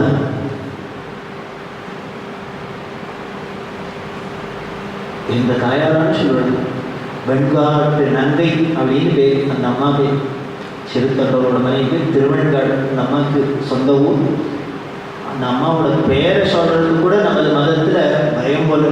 ஏன்னா ஒரு மரியாதை உள்ளவளை நம்ம மதத்தில் பேரை சொல்லி கூப்பிட்றதே கிடையாது. வெண்காட்டு நங்கை அந்த அம்மா சொன்னாங்க, நம்ம குழந்தை இருக்காங்க சீராட பண்ணலாமே. அவர் சொல்ற கண்டிஷனுக்கு அத்தனையும் டேலி ஆகுது. வேடிஜனன் சுவாமி பேர்டுன்னு இவர் குழந்தைக்கு மட்டும் டேலி ஆறாமலே கண்டிஷனாக சொன்னார். குழந்தை ஸ்கூலுக்கு போயிருக்கான், போய் அழிச்சுன்னு வந்தா இந்த அம்மா பிடிச்சிக்கிறான், இவர் கட் பண்ணுற கண்டிஷன் வேற போட்டார்.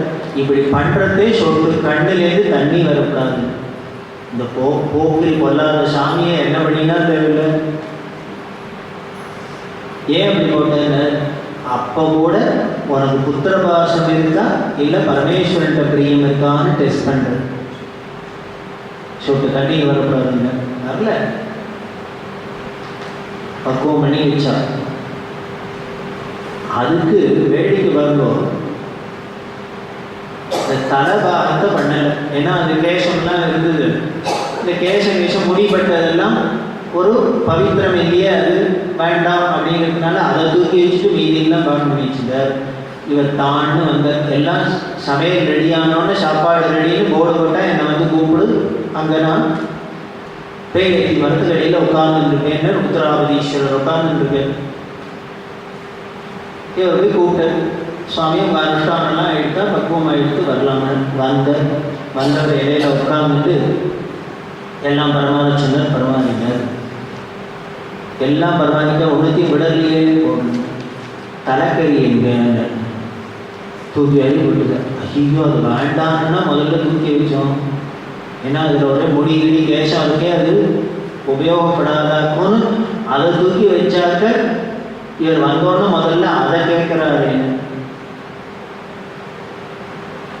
பயம் வந்துருச்சு. இத்தனை பிள்ளையும் பறி கொடுத்துட்டு இப்போ சாப்பிட மாட்டேன்னு போயிட்டா என்ன பண்ணுறது? கடைசியில் பிள்ளையும் போய் சன்னியாசி விஷயம் இல்லாத விட போகுது. இப்போ சொல்கிறதே உள்ளேருந்து அந்த அம்மா வேலைக்கார அம்மா சந்தன நங்கை அப்படின்னு பேர். அந்த அம்மா பேர் அவள் உள்ளேருந்து கூப்பிட்டா, வாங்க அம்மா இங்கே வாங்க அப்படின்னு. நான் எதிர்பார்த்தேன், ஏன்னா ஆரம்பத்துலேருந்தே இவர் இடம் உடம்பு எல்லாம் சொல்லிட்டு இருக்காரு. அந்த மாதிரி இனி எதாவது கேட்டு வைப்பறோங்கிறதுக்காக அதையும் தனியாக பண்ணியிருக்கேன். இந்த இடத்துல போனேன். நம்ம நல்ல வேலை, ஒரு வேலைக்காரின்னா இப்படின்னா இருக்கணும். உங்கள் இடத்துல கெஸ்ட்டை கூப்பிட்டுருக்கேன், சாப்பிட வர போறேன்னா, அம்மா நான் 4 நாளைக்கு லீவுன்னு போகிற வேலைக்காரியாக இருந்தா, இப்படி ஒரு வேலைக்காரி போட்ட வச்ச எல்லாத்தையும் வச்சா பரிசேஷம் மட்டும் ஆலோசனை மட்டும் சாப்பிட வேண்டியதானே. நான் தனியாக சாப்பிட்ற வழக்கம் இல்லை. உங்கள் இடத்துல குழந்தை இருந்தால் கூப்பிடுங்க.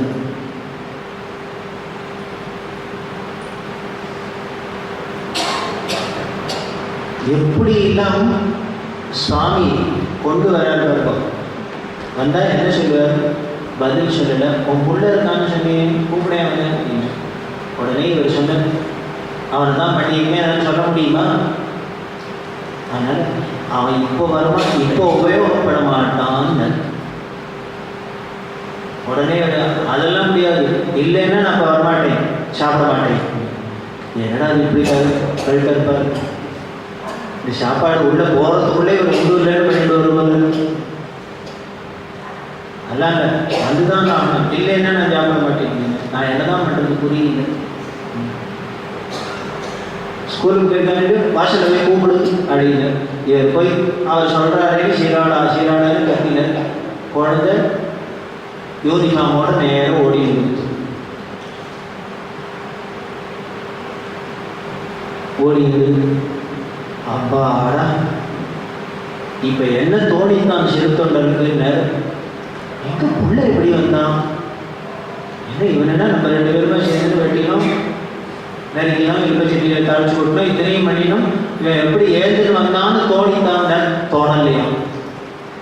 என்ன பண்ணிட்டுனா அவருக்கு அப்பாட காப்பாத்தினே, நல்ல வேலை அதை ரெண்டு சாப்பிடாது வேடுகிறோன்னு கவலைப்பட்டே, நல்ல வேலைமா உள்ள வந்து பார்த்தா இலை இருந்து ஆழ காணும். அப்போ நின்ற பரமேஸ்வரன் பக்தின்னா இதுக்கு பேர். அது பட்டினத்தார் சொல்ற, அப்பா நான் என்ன வேணா பக்தி பண்ணிடுவேன், 3 காரியம் 3 பேரால் மாதிரி மட்டும் என்னால் பக்தி பண்ண வராதுடாப்பான்னு பரமேஸ்வரத்தை யார் சொல்ற? பட்டினத்தடிகள் சொல்ற. அதில் முதல்ல சொல்றது, வாழால் மகவறிந்து ஊட்டரல்லே நல்லே. பெத்த குழந்தைய நறுக்கி உனக்கு நைவேத்தியம் பண்ணுவாட யாரும், அப்படி ஒரு சிறு தொண்டர் மாதிரி பக்தி எனக்கு வராதுடாப்பா, எத்தனை ஜென்மா எடுத்தா. அடுத்த சொல்றது, சூழால் மனைவியை துறக்கவல்லை, இளமையை துறக்கவல்லை. திருநீல கண்ட நாயனம் என்ன பண்ணாங்க? மனைவி மிஸ் அண்டர்ஸ்டாண்ட் தான் பண்ணிட்டார். இவர் ஒன்றும் தப்பு பண்ணினது மிஸ் அண்டர்ஸ்டாண்ட் பண்ணிட்டு என்ன பண்ணாங்க? இன்னமே தீண்டாத என்னென்ன, இன்னமே என்ன தொடாதீங்கோ அப்படின்ட்டு வெறுமனை சொல்லல, நமசிவாய பரமேஸ்வரன் மேல ஆன இனிமே என்ன தொடக்கூடாது. இவர் என்ன பண்ண? தட்சணமே விட்டார். அதுக்கப்புறம் மனைவியை கூட மனசாலும் திரும்பேங்க, நான் பிசிக்கலாக திருட மாட்டேன்னு சொல்லலை, உனக்கு இப்போ வாக்குக்கிறேன், இனிமே மனசால கூட மாதரை திருட மாட்டேன். கடைசி வரைக்கும் அப்படியே தான் இருக்கார். இதை பார்த்துட்டு பரமேஸ்வரனுக்கு பொறுக்கலையாம், ஐயோ இப்படி எதேச்சியா நம்ம போய் ஒரு லீலை பண்ண போக இவன் இப்படி பண்ணிவிட்டானேன்னு கடைசியில் என்ன பண்ண, அவர் ஓடி அவர் வந்து இவளை மத்தியஸ்தம் பண்ண வச்சு இன்னமும் சிதம்பரத்தில் இளமையாக்கினார் அப்படின்னே சன்னதிக்கு இளமையாக்கினார். குழம்பே அதுல வந்து 2 பேரையும் சத்தியம் பண்ண சொன்னார். திருவோட நான் திருடல்லேன்னு 2 பேரும் ஆம்பையார் முன்னாடி கையை பிடிச்சிட்டு சத்தியம் பண்ணுங்கோ, நான் திருடல்லேன்னு அப்படின்னார். அவர் சொன்னார், அப்போ கூட சொல்லலை நான் அவளை தொடமாட்டேன்னு. அப்போ என்ன பண்ணார்? இவரோ கம்பல் பண்ணுறாரு, நீ அவன் கையை பிடிச்சின்னு பண்ணலைன்னா நீ திருடிட்டேன்னு போய் சத்தியம் பண்ணார், குடி கையை. அதனால இவர் கோலை பிடிச்சின்னு அந்த பக்கம் அவளை பிடிச்சி சொல்லி இந்த பக்கம் பிடிச்சின்னு சொல்லி நான் திருடலேன்னு அமைங்கி ஏந்துட்டார். ஏந்துட்டா என்னென்ன ரிஷபாரோடலாம் தரிசனம் எப்படி இருந்தாங்க.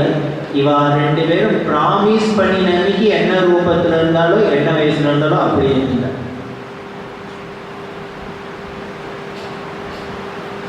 ஏங்க சுவாமிக்கு பொறுக்கலையாம், ஐயோ இத்தனை காலம் இவ இளமையை வீழ்ந்துடுச்சு. இதை சொல்ற பட்டினத்தடிகள், ஒரு பொம்மநாட்டி ஒரு சேலஞ்சு பண்ணினாங்கிறதுக்காக ஆயுசு முழுக்களும் தன்னோட இளமையை தொடர்ந்தாங்க. அவரை மாதிரி என்னால் முடியாது அப்படிங்கிற 3வது நாள் 7 பக்தி பண்ணி பழுத்தது. எனவே 7 ஜென்மமாக பண்ணினேன், 7 வருஷமா பண்ணினேன், 7 யுகமாக பண்ணினேன்லாம் பண்ணலையாம்.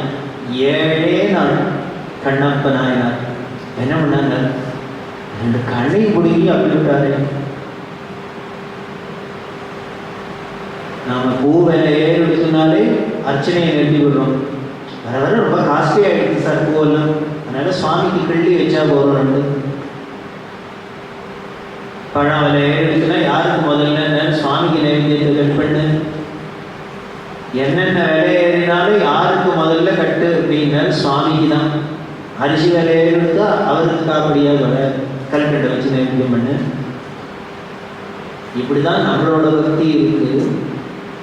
ஆனால் கண்ணப்ப நாயனார் என்ன பண்ணாரு? கண்ணை பிடிங்க அப்படின்னு முடியுமா? யாருக்கான வருமா? பட்டினத்தரேஷன் அது என்னாலும் முடியாது. இது 3 மட்டும் இப்படி ஒரு பக்தி என்னால் பண்ணவே வராது அப்படிங்கிற. இது எதனால என்ன? அவன் மேலே வச்ச பைத்தியம், அவன் அடித்த பைத்தியம். ஈஸ்வரன் பெரும் சித்தரும் பெருமன் அப்படின்னா நமக்கு சாதாரண ஒரு விவேகம் உள்ளவாளாலே இந்த கதையெல்லாம் கேட்டால் என்ன பண்ணோம்னு பைத்தியம் குருடா வெயில் இப்படின்னா என்ன பண்ணுவாடா? ஏதோ வீட்டுக்கு வந்தாக்க இதை காப்பி கொடுப்பா, டிஃபன் கொடுப்பா, கேட்டதை பண்ணி போடுவா. அக்கா உடனே குழந்தைங்க இருக்கிறது, மாட்டேங்கிறது, போறேங்கிறது அதெல்லாம் முடியாது, பண்ண மாட்டாங்க. பண்ணியிருக்காளே பக்திங்கிற ஒன்று வந்து கொடுத்துருந்தால் அதுக்கப்புறம் அதுக்கு சொல்றாளுமே நாஸ்திகர் சொல்ற பக்தி வந்தால் புத்தி போய்விடும், புத்தி வந்தால் பக்தி போய்விடும் அப்படின்னு. அவன் ஏதோ கிண்டல் பண்றதா நினைச்சுன்னு சொல்றான். ஆனா இதுதான் சத்தியம். காரணம் புத்திங்கிறது எமோஷன். புத்தி வந்து கொடுத்துனாக்க வேலை செய்ய ஆரம்பிச்சுன்னா நம்பிக்கை வேணும், பக்தி வேணும். அந்த புத்தி வேலை செய்யாத இருக்கிறதுனால்தான் வேலை செய்ய முடியாத போதே தான் பக்தியே வரும். அப்படிதான் இங்கே பெரும்பிச்சு பெரும்பெருமான் அப்படின்னு. இந்த அம்மா ஒரு பொம்னாட்டிகிட்ட 100 குழம்பு கேட்டேன்னா இன்னொரு சன்னியாசி எதுக்கு 100 பொம்மை வேறு என்ன பண்ண போறாரு எது பண்ண கேட்டாடா? இல்லை, தட்சணம் எல்லாத்தையும் அனுப்பணும். இது இருக்கட்டும். தெளிவானா ஜோஷின்னு பக்தர், ஜோஷி ரகுராமன் அப்படின்னு அவள்கிட்ட சொன்னா, இந்த ஜோஷி குஜராத்திக்காரா வந்து இங்கே தஞ்சாவூர்லேயே செட்டிலாகுவா. நீ பண்ணு, குஜராத்துக்கு போ, அகமதாபாத்துக்கு போ, அங்கே போய் உங்கள் மனுஷாட்டெல்லாம் கேட்டு எனக்கு வைரம் வேணும்னு கேட்டேன்னு வாங்கிட்டு வான்னா தெரியவா. இதை பார்த்து இன்னும் திடீர்னு நம்மளை போய் அகமதாபாத்துக்கு அனுப்பிச்சு வைரம் கலெக்ஷனுக்கு எதுக்கு தான் காமாட்சிக்கு வைர கிரீடம் பண்ணணும்னு ஆசைப்பட்டா அதுக்காக போய் வாங்கிட்டு வந்தான். போகிறதே என்ன சொன்னால், நீ வெறுமனை போகாத, உன் சம்சாரத்தையும் அழிச்சுட்டு போ அப்படின்னு. எதுக்கு வைர கலெக்ஷன் தான் நம்ம எதுக்கு அழிச்சுட்டு போக போகிறா? போகிறதுக்கு முன்னால் புதுக்குடி வாழ்க்கை சொன்னான், இந்த மாதிரி பெரியவா போச்சர் அப்படின்னு. அவள் சொன்னான், அகமதாபாத்தில் சூரத்தில் வைரம் பாலிஷ் பண்ணுறாடைய வழிய டொனேட் பண்ணுற அளவுக்கு அங்கே என்ன இருக்குன்னு தெரியல, எனக்கு அவள் பண்ணுவாடான்னு தெரியல. நீ பாம்பேக்கு போனான்னா நல்ல கலெக்ஷன் வரும், பெரியவா வைரம் எடுத்து கேட்குறான்னா. ஆனால் ஒன்று பெரியவா போன்னு சொல்லியிருக்கா, அதனால் அங்கே ஏன் என்னன்னு கேட்கக்கூடாது, நீ பெரியவா சொன்னபடி போயிட்டு வந்துடுவோம் அப்படின்னு. இவர் சம்சாரத்தை அடிச்சுட்டு அகமதாபாத் போனால் அந்த குஜராத்தி கம்மியில் எல்லாரும் கேட்டால் ஒருத்தரும் ஒன்றும் நல்ல ஒரு வைரத்துக்கு கொடுக்குறாப்புல யார்கிட்டையும் ஒன்றும் இல்லை. போய் கேட்டவர் ஃபெயிலூர் ஆகிடுது. போனது போனமே என்ன பண்ணா, இவளோட குலதெய்வம் அம்பாஜி, அம்பாஜியவே அம்பாளை தரிசனம்னா திரும்பி வந்துட்டான். இப்போ போனதுக்கு ஒரே லாபம், ரொம்ப வருஷத்துக்கு அப்புறம் சம்சாரத்தோட போய் அம்பாள் தரிசனம் ஆச்சு. பெரியவாளுக்கு தெரியும், அங்கே போனால் வைரம் கிடைக்க போகிறது இல்லை, இந்த சாத்திரம் கொண்டாட்டி அடிச்சு போய் அம்பாளை தரிசனம் கொண்டு வாங்குறாப்புல திரும்பி வந்துட்டார். வந்தால் மனசில் ஒரு வருத்தம், தெரியவா நம்மளை பார்த்து ஒரு விஷயம் சொல்லி போய் வாங்கிடுவான்னு சொல்லியிருக்கா, நம்ம ஒன்றும் பண்ணலையே அப்படின்னு ஒரு தாபம். எப்படியான கலெக்ட் பண்ணி கொடுக்கணும் அப்படின்னு தோணுது. சரி இங்கேயே பார்ப்போம், யார்கிட்ட ட்ரை பண்ணலாம் அப்படின்னா யார்கிட்ட போய் கேட்குறது? முதல்ல மனசில் வந்து அரக்கோணம் பரசுராமியை நேராக அரக்கோணம் பண்ணால் பரசுராமியிட்டு சொன்னான், மாதிரி பெரியவா காமாட்சிக்கு வைர கிரீடம் பண்ண போகிறோன்னா எங்களை வைரம் கலெக்ட் பண்ணி தர சொல்லியிருக்கா. முதல்ல அகமதாபாத் போனால் அங்கே போனால் ஒன்றும் சரியாக கிடைக்கல, இங்கே வந்து யார்கிட்டையானு கேட்கலான்னு ஆரம்பிச்சிருக்கோம். உங்கள்கிட்ட தான் முதல்ல கேட்குறோம், நீங்கள் ஏதானும் கொடுக்கணும் அப்படின்னே சிரிச்சுட்டே அப்படியா அப்படின்னு உடனே சம்சாரத்தை கூப்பிட்டு உள்ள இருந்தாமான்ட்டு என்கிட்ட சொன்னதுன்னா இவள்கிட்ட சொல்லு அப்படின்னு. இவா சொன்னால் பெரியவா காமாட்சிக்கு வைர கிரீடம் பண்ண போகிறாளா, வைரம் கலெக்ட் பண்ண சொல்லியிருக்கா, வந்திருக்கோம், முதல்ல உங்கள்கிட்ட வந்திருக்கோம், உங்கள் கையால் இதான் கொடுக்கும். உடனே அந்த அம்மா வாங்க உள்ள அப்படின்னா நேராக பூஜை ரூம் கழிச்சுன்னு போனேன். அங்கே ஒரு மரம் கொட்டி சுவாமி பெரியவா படத்துக்கு அடியில் வச்சுருக்கு, அதை அப்படியே எடுத்தா இந்தாங்கோ அப்படின்னு கொடுத்தா. இவருக்கு ஒன்றும் புரியல, என்ன ஒரே சஸ்பென்ஸாக இருக்குது. மாமாட்ட சொன்னால் மாமிகிட்ட சொல்லுங்கிற, மாமிகிட்ட சொன்னால் உடனே உள்ள அடிச்சு போய் பொட்டியை கொடுக்குறான். திறந்து பார்த்தா இத்தனை பெஸ்ட்டு வைர அட்டிகை அதில் 300 சொச்ச கல், 300 and odd டைமண்ட்ஸ், அத்தனையும் ப்ளூ ஜாக்கர் ஃபர்ஸ்ட் கிளாஸ் சந்த வைரம். இதை கொடுத்தோன்னு அவனுக்கு பயமாக இருக்கு. இத்தனா பெரிய நிறைய ஏதோ பெரிய பணக்காரராக இருந்தால் கூட ஏதோ ஒரு கல் கொடுப்பா, 2 கல் கொடுப்பா, இல்லை ஒரு மூக்குத்தையை கொடுப்பா, தோடை கொடுப்பா, இது மாதிரி தான் பார்த்துருக்கணும். இத்தனை வருஷத்துக்கு 300 சொல்கிற வைரம் பறித்து ஒரு நெக்லஸை தூக்கி இந்த அம்மா கொடுக்குறாங்கன்னா நம்ப முடியல இவரால். மாமி என்ன இருக்கா பெரியவாடு தான் இருக்கான். இவருக்குள்ளே சந்தேகம் கொடுத்தோம். ஏன்னா நாம எதேச்சியாக அரக்கோணம் வருஷாமியில் போய் கேட்கலான்னு வரத்துக்கு போக இந்த அம்மா எப்படி பொட்டி எடுத்து ரெடியாக வச்சுருந்தா சுவாமிகிட்ட இருங்கோன்னு சொல்லிட்டு வீரோட போய் தேடி பார்த்துட்டு இதை கொடுக்கலாமா அதை கொடுக்கலாமா யோஜனை பண்ணிட்டு கொடுத்தா பரவாயில்ல.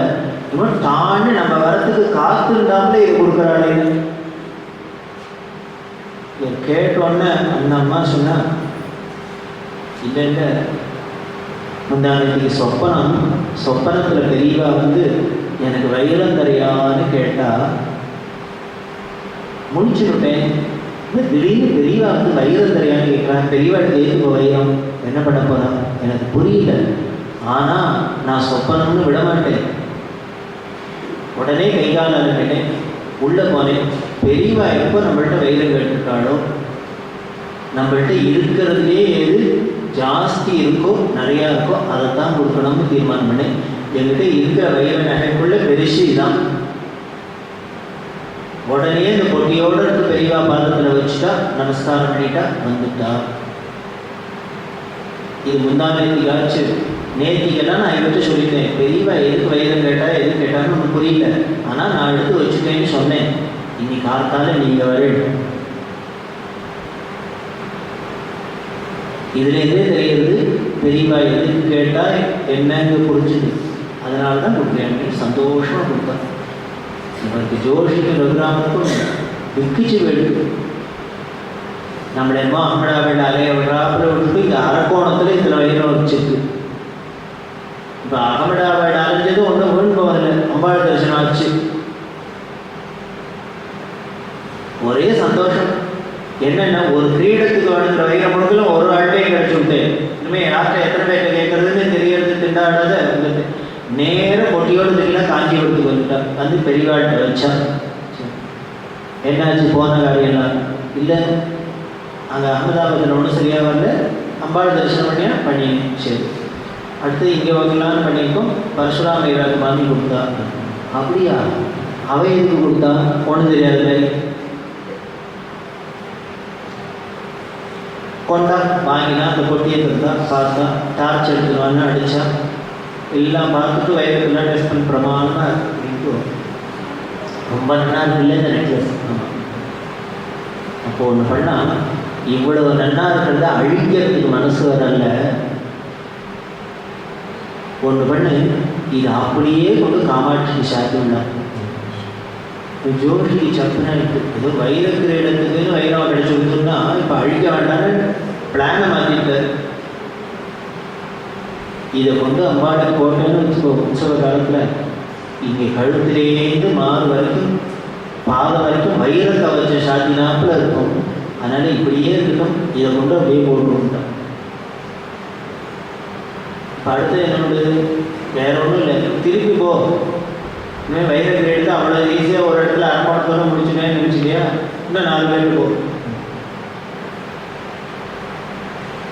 அதுக்கப்புறம் தலை வேற நிமிஷம் போச்சு. அதுக்கப்புறம் இதை வைர கவச்சத்தையும் ஜாதிக்கு வைர கட்டியோடு அப்படியே அழிக்காத அம்பாடுக்கு போட்டுவிட்டு அப்புறம் மற்ற இடத்துலாம் வசூல் பண்ணி வைர கிரீடமும் ஆச்சு. இப்போது ஞானிகளோட சங்கல்பம் என்ன ஆகுதுன்னு, இவர் வைர கிரீடம் பண்ணணும்னு ஆரம்பித்தா வைரம் அம்பாடுக்கு உடம்பு முழுக்கலும் வைரமாக இருக்குது.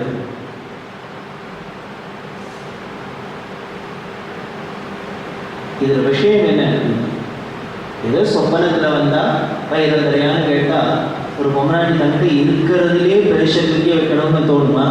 அதுவும் அதோட வேல்யூ என்ன அப்படின்னா நிறைய பெரியத்துக்கு ஒரு ஸ்திரீகளுக்கு மனசு வருமா அப்படின்னா வேற ஒன்றும் இல்லை, பெரும்பிச்சு பெரும்பெருமான் பைத்தியமாக அடிச்சுட்டாரு.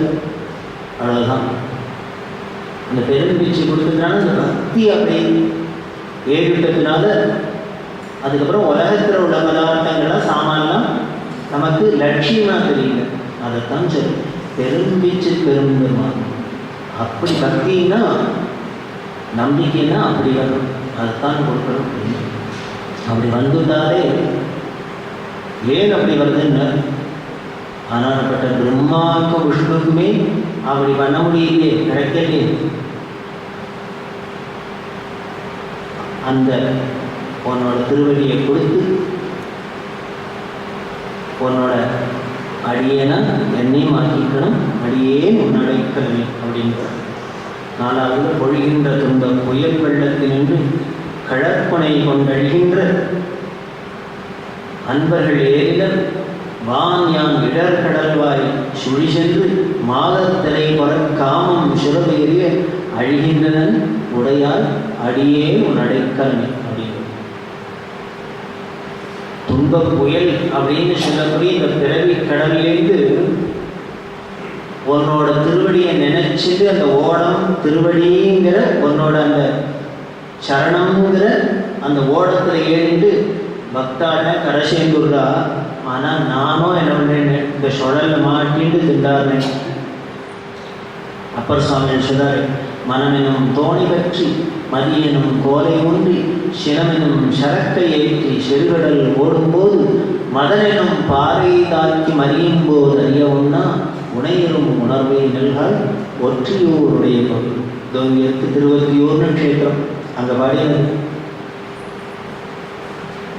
மனசுங்கிற தோணியை பற்றிட்டு புத்திங்கிற கோலை வச்சுட்டு இந்த செறிகடலோட பிறவிங்கிற பெருங்கடலை ஓடுறதே என்னோட அகம்பாவங்கிற பார்வை வந்து தாக்கப்படுறான். ஏன்னோ ஓடிட்டு தான் சார் இந்த லைஃப் ஸ்மூத் சைலிங் அப்படிங்கிறோம். திடுதுப்புன்னு பார்த்தா ஏதோ குளறுபடி ஆயிடுது. ஏன்னா ஈகோ கிளாஷாக தான் இருக்கும். மதனும் பாறையை தாக்கி மறியும் போது அறியவும்னா உணையரும் உணர்வை நல்காய் வச்சியோடு. அது மாதிரி சமயத்தில் உன்னை நினைக்கிறாப்புல எனக்கு அனுகிரகம் பண்ணு. திருவத்தியூர் இருக்கிற தியாகராஜா அப்படின்னு பிரார்த்தனை பண்ணுறது. அது மாதிரி சுவாமி சீர்காழியில் தோணி அப்பருமே வேறு சுவாமிக்கு சீர்காழியில். காரணம் என்னென்ன, இப்படி நாம் எல்லாம் கடந்து திண்டாருமே, நம்மளெல்லாம் ஏற்றிட்டு கரை சேர்க்கிறதுக்கு ஒரு தோணியை ஓட்டுறதுக்கு ஒரு போட் வேணுமே. அதுவாக இருக்கான் பிரவேசம். அதில் ஏறிட்டவாள்லாம் கரை சேர்றா. என்ன மாதிரி ஏறாதவாள்லாம் நடுப்புற மாட்டிட்டு முதல்ல வாயில மாட்டிட்டு திண்டாகும். அதாவது பக்திங்கிற வந்துருக்குன்னா நம்பிக்கைங்கிறது வந்துருக்குன்னா அவள் ஒரு சரணத்தை பிடிச்சிருந்தா கரையேறிடா. அதில் நம்பிக்கை வராதனால பக்தி போராததுனால நாங்கள் கையை நழுவ விட்டுறோம், கீழே போயிடும். அப்படி பண்ணாத சுழிகின்று நாங்கள்லாம் அப்படிதான் இந்த காமம் குரோதம் அப்படிங்கிறதுலாம் இந்த சுழலெல்லாம் மாட்டிட்டு அழிகின்ற நாங்கள்லாம் போகிறோம். அப்படி இல்லாத உடையால் அடியே உன் அடைக்கலம். அப்படி நான் தவறி விழுந்தா கூட நானும் உன்னோட அடைக்கலம் தான்ப்பா, என்னை கை கொடுத்து தூக்கும் அப்படிங்கிறது. சுருள்பொழி கோழையர் குழலில் பட்டு உன் திறம் மறந்து இங்கு இருள்பொறி யாக்கையிலே கிடந்து எய்தனன் மைத்தடங்கள் வெருள்பொறி மானன்ற நோக்கிதன் பங்க விண்ணோர் பெருமான் அருள்புரியாய் உடையாய் அடியே உன் அடைக்கலம். இந்த காமம் குரோதம் இதெல்லாம் மாற்றிட்டு நாங்கள் இருக்கோம், எங்களை நீ கைவிட்டுறாத. பெரியவாழ்கிட்ட ஒரு பக்தர் கைங்கை விட்டார். அவர் வந்து சொன்னார், ரொம்ப எவ்வளவு இளமையாக இருக்கிறவர், நன்னா இருப்பார். அவர் வந்து பெரியவாழ்கிட்ட சொல்கிறார், எனக்கு என்னமோ இந்த மனசு தான் காமத்தை அடக்க முடியல, பெரியவாள் தான் அனுகிரகம் பண்ணும், என்கிட்ட பெரிய தோஷம் இருக்கு. முதல்ல ஒன்று பாருங்கோ, ஒரு குரு ஒரு சன்னியாசி ஒரு பெரியவாழ்கிட்ட போய் இப்படி சொல்கிறதுக்கு ஓப்பனாக சொல்ல மனசு வருமா? மனசு வந்து எப்போ வருங்க, எய்த்தாப்புல சத்திய வஸ்துவை பார்த்ததுனால இந்த எண்ணம் வந்து ஒழிக்க தெரியாது. அந்த அந்த சன்னதியில் எதுவும் ஒழிக்க முடியாது. இவர் சொன்னவர் தான் அப்படி சொன்னார். கேட்டுன்றவர் என்ன பண்ணோம், என்னையா இதெல்லாம் என்கிட்ட சொல்கிறேன் அப்படின்னு சொல்லுங்க இல்லையோ. பெரிய என்ன அப்படின்னா, அவரை ஏற இருக்க தலையோட கால் காலோட தலை பார்த்தா அப்படியாப்பா அப்படின்ட்டு அந்தந்த வயசுக்கு அப்படிதான்ப்பா இருக்கும். எல்லாத்தையும் நான் பார்த்துக்கிறேன். யாராலையும் சொல்ல முடியுமா? அதுதான் மாணிக்கவாசி அதைத்தான் நீங்கள் சொல்லுங்கள். அதனால் எனக்கு காமம் இருக்குது, நான் அதை தான் மாட்டிட்டு திண்டாரு, ஆனால் நீ தான் கரையேற்றணும். எனக்கு அது எப்படி ஏறி வருதுன்னு தான் புரியல. அந்த சொல்ல மாட்டேங்க, நீ ஏற்ற இதுக்கு தானே நீ ஒரு படத்தை வச்சிருந்துக்க, தோணியை வச்சிருந்துக்க, ஓடத்தை வச்சிருந்துக்க, என்னை கரையே அப்படிங்கிற மாழைமை பாவிய கண்ணியர் வாழ் மத்து இட உடைந்து தாழியை பாவு தயிர் போல் தளர்ந்தேன் தட மலர்த்தாள் வாழி எப்போது வந்து என்னால் வணங்குவன் வல்வினையை ஆழி அப்பா உடையால் அடியே உன் அடைக்கலனே. என்ன பண்ண, இந்த தயிரை பானையில் போட்டு கடையிடாதான். இந்த கடையிறதே அது என்ன பாடுபடுது, பானைக்குள்ளேயே பானையை விட்டு வெளியிலையும் போக முடியல, உள்ளே இருக்க முடியாது, இப்படியும் அப்படியே திண்டாடுது. அதை மாதிரி நானும் திண்டாடுறேன். தாழ்வியை பார்க்க தயிர் போல் தளர்ந்தேன், என்னால் முடியலப்பா, நான் சோர்ந்து போயிட்டேங்கிற தளர்ந்தேன். அப்பேற்பட்ட எனக்கு தட மலர்த்தாள் வாழி எப்போது வந்தேன், உன்னோட அந்த செங்கமல பொற்பாதத்தை எப்போ எனக்கு கொடுத்து என்ன இந்த தளர்ச்சியிலேருந்து எடுக்க போகிறேன் அப்படிங்கிறது. அப்புறம் மின் கடினார் முடங்கும் இடையார் வெகுளி வலையில் அகப்பட்டு புண்கணனாய் பொருள்வேனை புரளாமல் புகுந்து அருளி என் கணிலே அமுது ஓரி தித்தித்து என் பிழைக்கு இறங்கும் அங்கணனே உடைய அடியே உன் அடைக்கலனை அப்படிங்கிறது. நான் இப்படிங்க இந்த மாதம் படியில் மாட்டிட்டு ஒழிக்காத இருக்க முடியுமா? புரளாமல் ஒரு கடைக்கண்ணால் என்னை அனுகிரகம் பண்ணு, நான் தான் உனக்கு அடிமை அப்படிங்கிற. அதே மாதிரி 8, 9, 10 3 பாட்டிலே இப்படியே சொல்லி 10வது வழங்குகின்றாய்க்கும் உன் அருளால் அமுதத்தை வாரிக்கொண்டு விழுங்குகின்றேன் விக்கினேன் வினையே என் விதி இன்மையால் தழங்கரும் தேனன்ன தண்ணீர் பருகத்தந்து உய்யக் கொள்ளாய் அழுங்குகின்றேன் உடையால் அடியே உன் அடைக்கலனே. கடைசி பாட்டில் ரொம்ப அழகா சுவாமிகிட்ட கெஞ்சரன் என்ன பண்ண, வழங்குகின்றாய் உன் அருள் ஆறு அமுதத்தை உடைய சமுத்திரம் மாதிரி ஆரம்பமாகி உன்னோட அனுகிரகத்தை நீ என்னமோ வாரி வாரி தான் கொட்டின்னு இருக்க, வழங்கின்னு இருக்க. நானும் என்ன பண்ணேன், வாரிக்கொண்டு விழுங்குகின்றேன். நானும் முடிஞ்சு கொண்டு வாரி வாரி தான் முழுங்குறேன். ஆனால் என்ன பண்ணுறதுன்னு, எனக்கு பிராரத்தம் அப்படிங்கிறதுனால, எனக்கு பலம் போராடுறதுனால இப்படி வாரி வாரி முழுங்கிறதே என்ன ஆயிடுதுன்னு விக்கி போயிடலாம். வழங்குகின்றாய் உன் அருளார் அமுதத்தை வாரிக்கொண்டு விழுங்குகின்றேன் விக்கினேன். விற்கிறதுப்பா அடிக்கிறேன். உன்னோட அனுகிரகத்தை என்னால் தாங்க முடியலன்னு அர்த்தம். நீ அப்படி மழையா பொழியற, என்னால் அதை தாங்கிக்கிற அளவுக்கு கூட சக்தி இல்லாது. இத்தனை நேரம் என்ன சொன்ன, என்னோட பிராரத்தத்தை தாங்க முடியல, உடம்பை தாங்க முடியல, இதெல்லாம் தாங்க முடியலன்னு அப்படி சொன்னவர் இப்போ கடைசியில் முடிக்கிறதே மங்களமாக என்ன சொல்ற, நீ என்னமோ அருள்மழையை கொட்டிட்டு தான் இருக்க வாரி வாரி வழங்கி, ஆனால் அதை தாங்குற சக்தி தான் எனக்கு போகல அப்படின்னு அதில் அப்படியே திக்கு முக்காடுறேங்கிறார். உன்னோட கருணையை பார்த்து நான் திக்கு முக்காடுறேன், விற்கிறேன். அதனால என்ன பண்ணேன், ஏன் வினையேங்கிற என்னோட பிராரத்தம் அப்படி, அதனால எனக்கு விற்கிறது. அதனால என்ன பண்ண, என் விதி இன்மையால் விற்கினேன் வினையேன் அப்படின்னு சொல்ல. அப்ப என்ன பண்ணோம்னா, தழங்கரும் தேனென்ன தண்ணீர் பருக தந்து உய்யக் கொள்ளாய் அப்படிங்கிற. அந்த விக்கிரவாளுக்கு எப்படி ஒரு தண்ணியை கொடுத்து அந்த விக்கலை தணிச்சு அவளோட ஆசுவாசப்படுத்தி, அந்த மாதிரி உன்னோட அருள் அமுதத்தை அருளன்ன தண்ணி அப்படிங்கிறது, அருந்தேனென்ன தண்ணி அப்படிங்கிற தேன் மாதிரி இருக்கிற உன்னோட கருணை பிரவாகத்தை எனக்கு கொடுத்து என்னை ஆசுவாசப்படுத்தி என்ன உன்னோட அடைக்கலமா ஒப்படைக்கிறேன், ஏற்றுக்கோப்பா அப்படின்னு சொல்ற. இது பக்தியோட உச்சம். பக்தியில எப்படி இருக்குன்னு டோட்டலா சரண்டரானா கூட பரமேஸ்வரன் அந்த பெருங்கருணை பொழிஞ்சா கூட அதை கூட தாங்கிக்க முடியலங்கிற அளவுக்கு நம்மளோட நாம வீக்கா இருக்கோம் அப்படிங்கிறப்ப நமக்கு காமிக்கணும். அப்போ அதுக்கு என்ன பண்ணணும், அவரே தான் அதுக்கு தெம்பை கொடுக்கணும், அவரே தான் அருளையும் பொழியணும், அவரே தான் அதை தாங்கிக்கிறது சக்தியும் கொடுக்கணும். நான் நடைக்கிளம்பம் அப்படின்னு சொல்லி இந்த மாதிரி தான் பெரும் பக்தி அப்படின்னு மதுரத்தினாலே இருக்கும். அவளுக்கு அந்த கருணை மழை தான் பொழியும். பெரியவாழை பார்த்தோம், பிரதோஷம் பக்தர், பிரதோஷமாமா அவளோட பக்தி வீடு இல்லாது அப்படிதான் பெரியவாழ பக்தி பண்ணியிருந்தா. என்னெல்லாம் பெரியவா பண்ணினா தெரியுமா? எங்கேயோ சேலத்தில் இருந்தவரை மெட்ராஸுக்கு டிரான்ஸ்ஃபர் பண்ணிட்டு வர சொல்லி சம்பந்தம் இல்லாத இதில் ஒவ்வொரு விஷயத்துலையும் இங்கே பார்த்தீங்கன்னா அவளோட அனுகிரகம்ங்கிறது தெரியும். டிரான்ஸ்ஃபர் ஆகி வந்துட்டா குவார்ட்டர்ஸ் கிடைக்கும். மாமாவுக்கு எழுப்பூரில் ஆஃபீஸ், தாம்பரத்தில் குவார்ட்டர்ஸ் கொடுத்தா. இங்கேருந்து அங்கே போயிட்டு வர்றது கஷ்டமாக இருக்குது.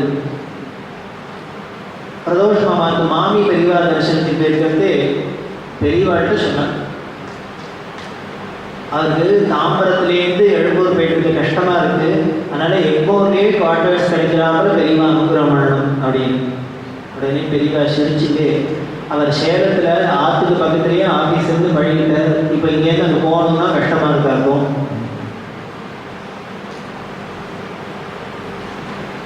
இதான் கேட்டால். ஆனால் அடுத்தது என்ன இருக்குன்னு அந்த ஹிஸ்ட்ரியிலே சதர்ன் ரயில்வே ஹிஸ்ட்ரியிலே இல்லாத அளவுக்கு அவ்வளவு சீனியாரிட்டியும் தாண்டிட்டு மாமாவுக்கு உடனே எக்மோர்லேயே டிரான்ஸ்ஃபர் கிடைச்சிருக்கு, குவார்ட்டர்ஸ் கிடைச்சிருக்கு. இதெல்லாம் நீங்கள் நிர்வாக ரீதியாக எடுத்து பார்த்தேன்னா அது நடக்கவே நடக்காது, ஆனால் நடக்கும். எப்படின்னு அதான் அருள் வெள்ளம். ஒரு சின்ன நமக்கு ஒரு சிரமம்னா கூட கஷ்டம்னா கூட அவரால் தாங்கிக்க முடியாது.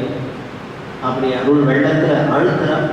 அதுக்கப்புறம் ரிட்டையர் ஆனதுக்கப்புறம் காஞ்சிபுரத்துலேயே வீட்டை கொடுத்து என்னெல்லாமோ அப்படி தான் பெருமிச்சு கொடுத்தா. அதெல்லாம் நாளைக்கு தந்தது உன்தன்மை கொண்டது என் தன்மை சங்கரா அப்படிங்கிற இந்த பதிகத்தை திருப்பி பெரியவா சொல்லி மாமாவை சொல்லி என்னென்ன அந்தம் கொண்டிடா ஆனந்தம் பெற்றேன் மங்களாசாசனம் எண்ணத்தில் அந்த நித்யானந்தத்தை கொடுத்துட்டேங்கிறாப்புல சொன்னான்.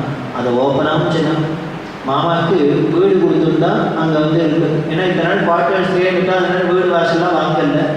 மாமாவுக்கும் 2 உடம்பு சரியில்லாத குழந்தை. பெரியவா கேட்டால் நீ ரிட்டையர் ஆகிட்டா குவார்ட்டர்ஸ் காலி பண்ணணும் இல்லையோ?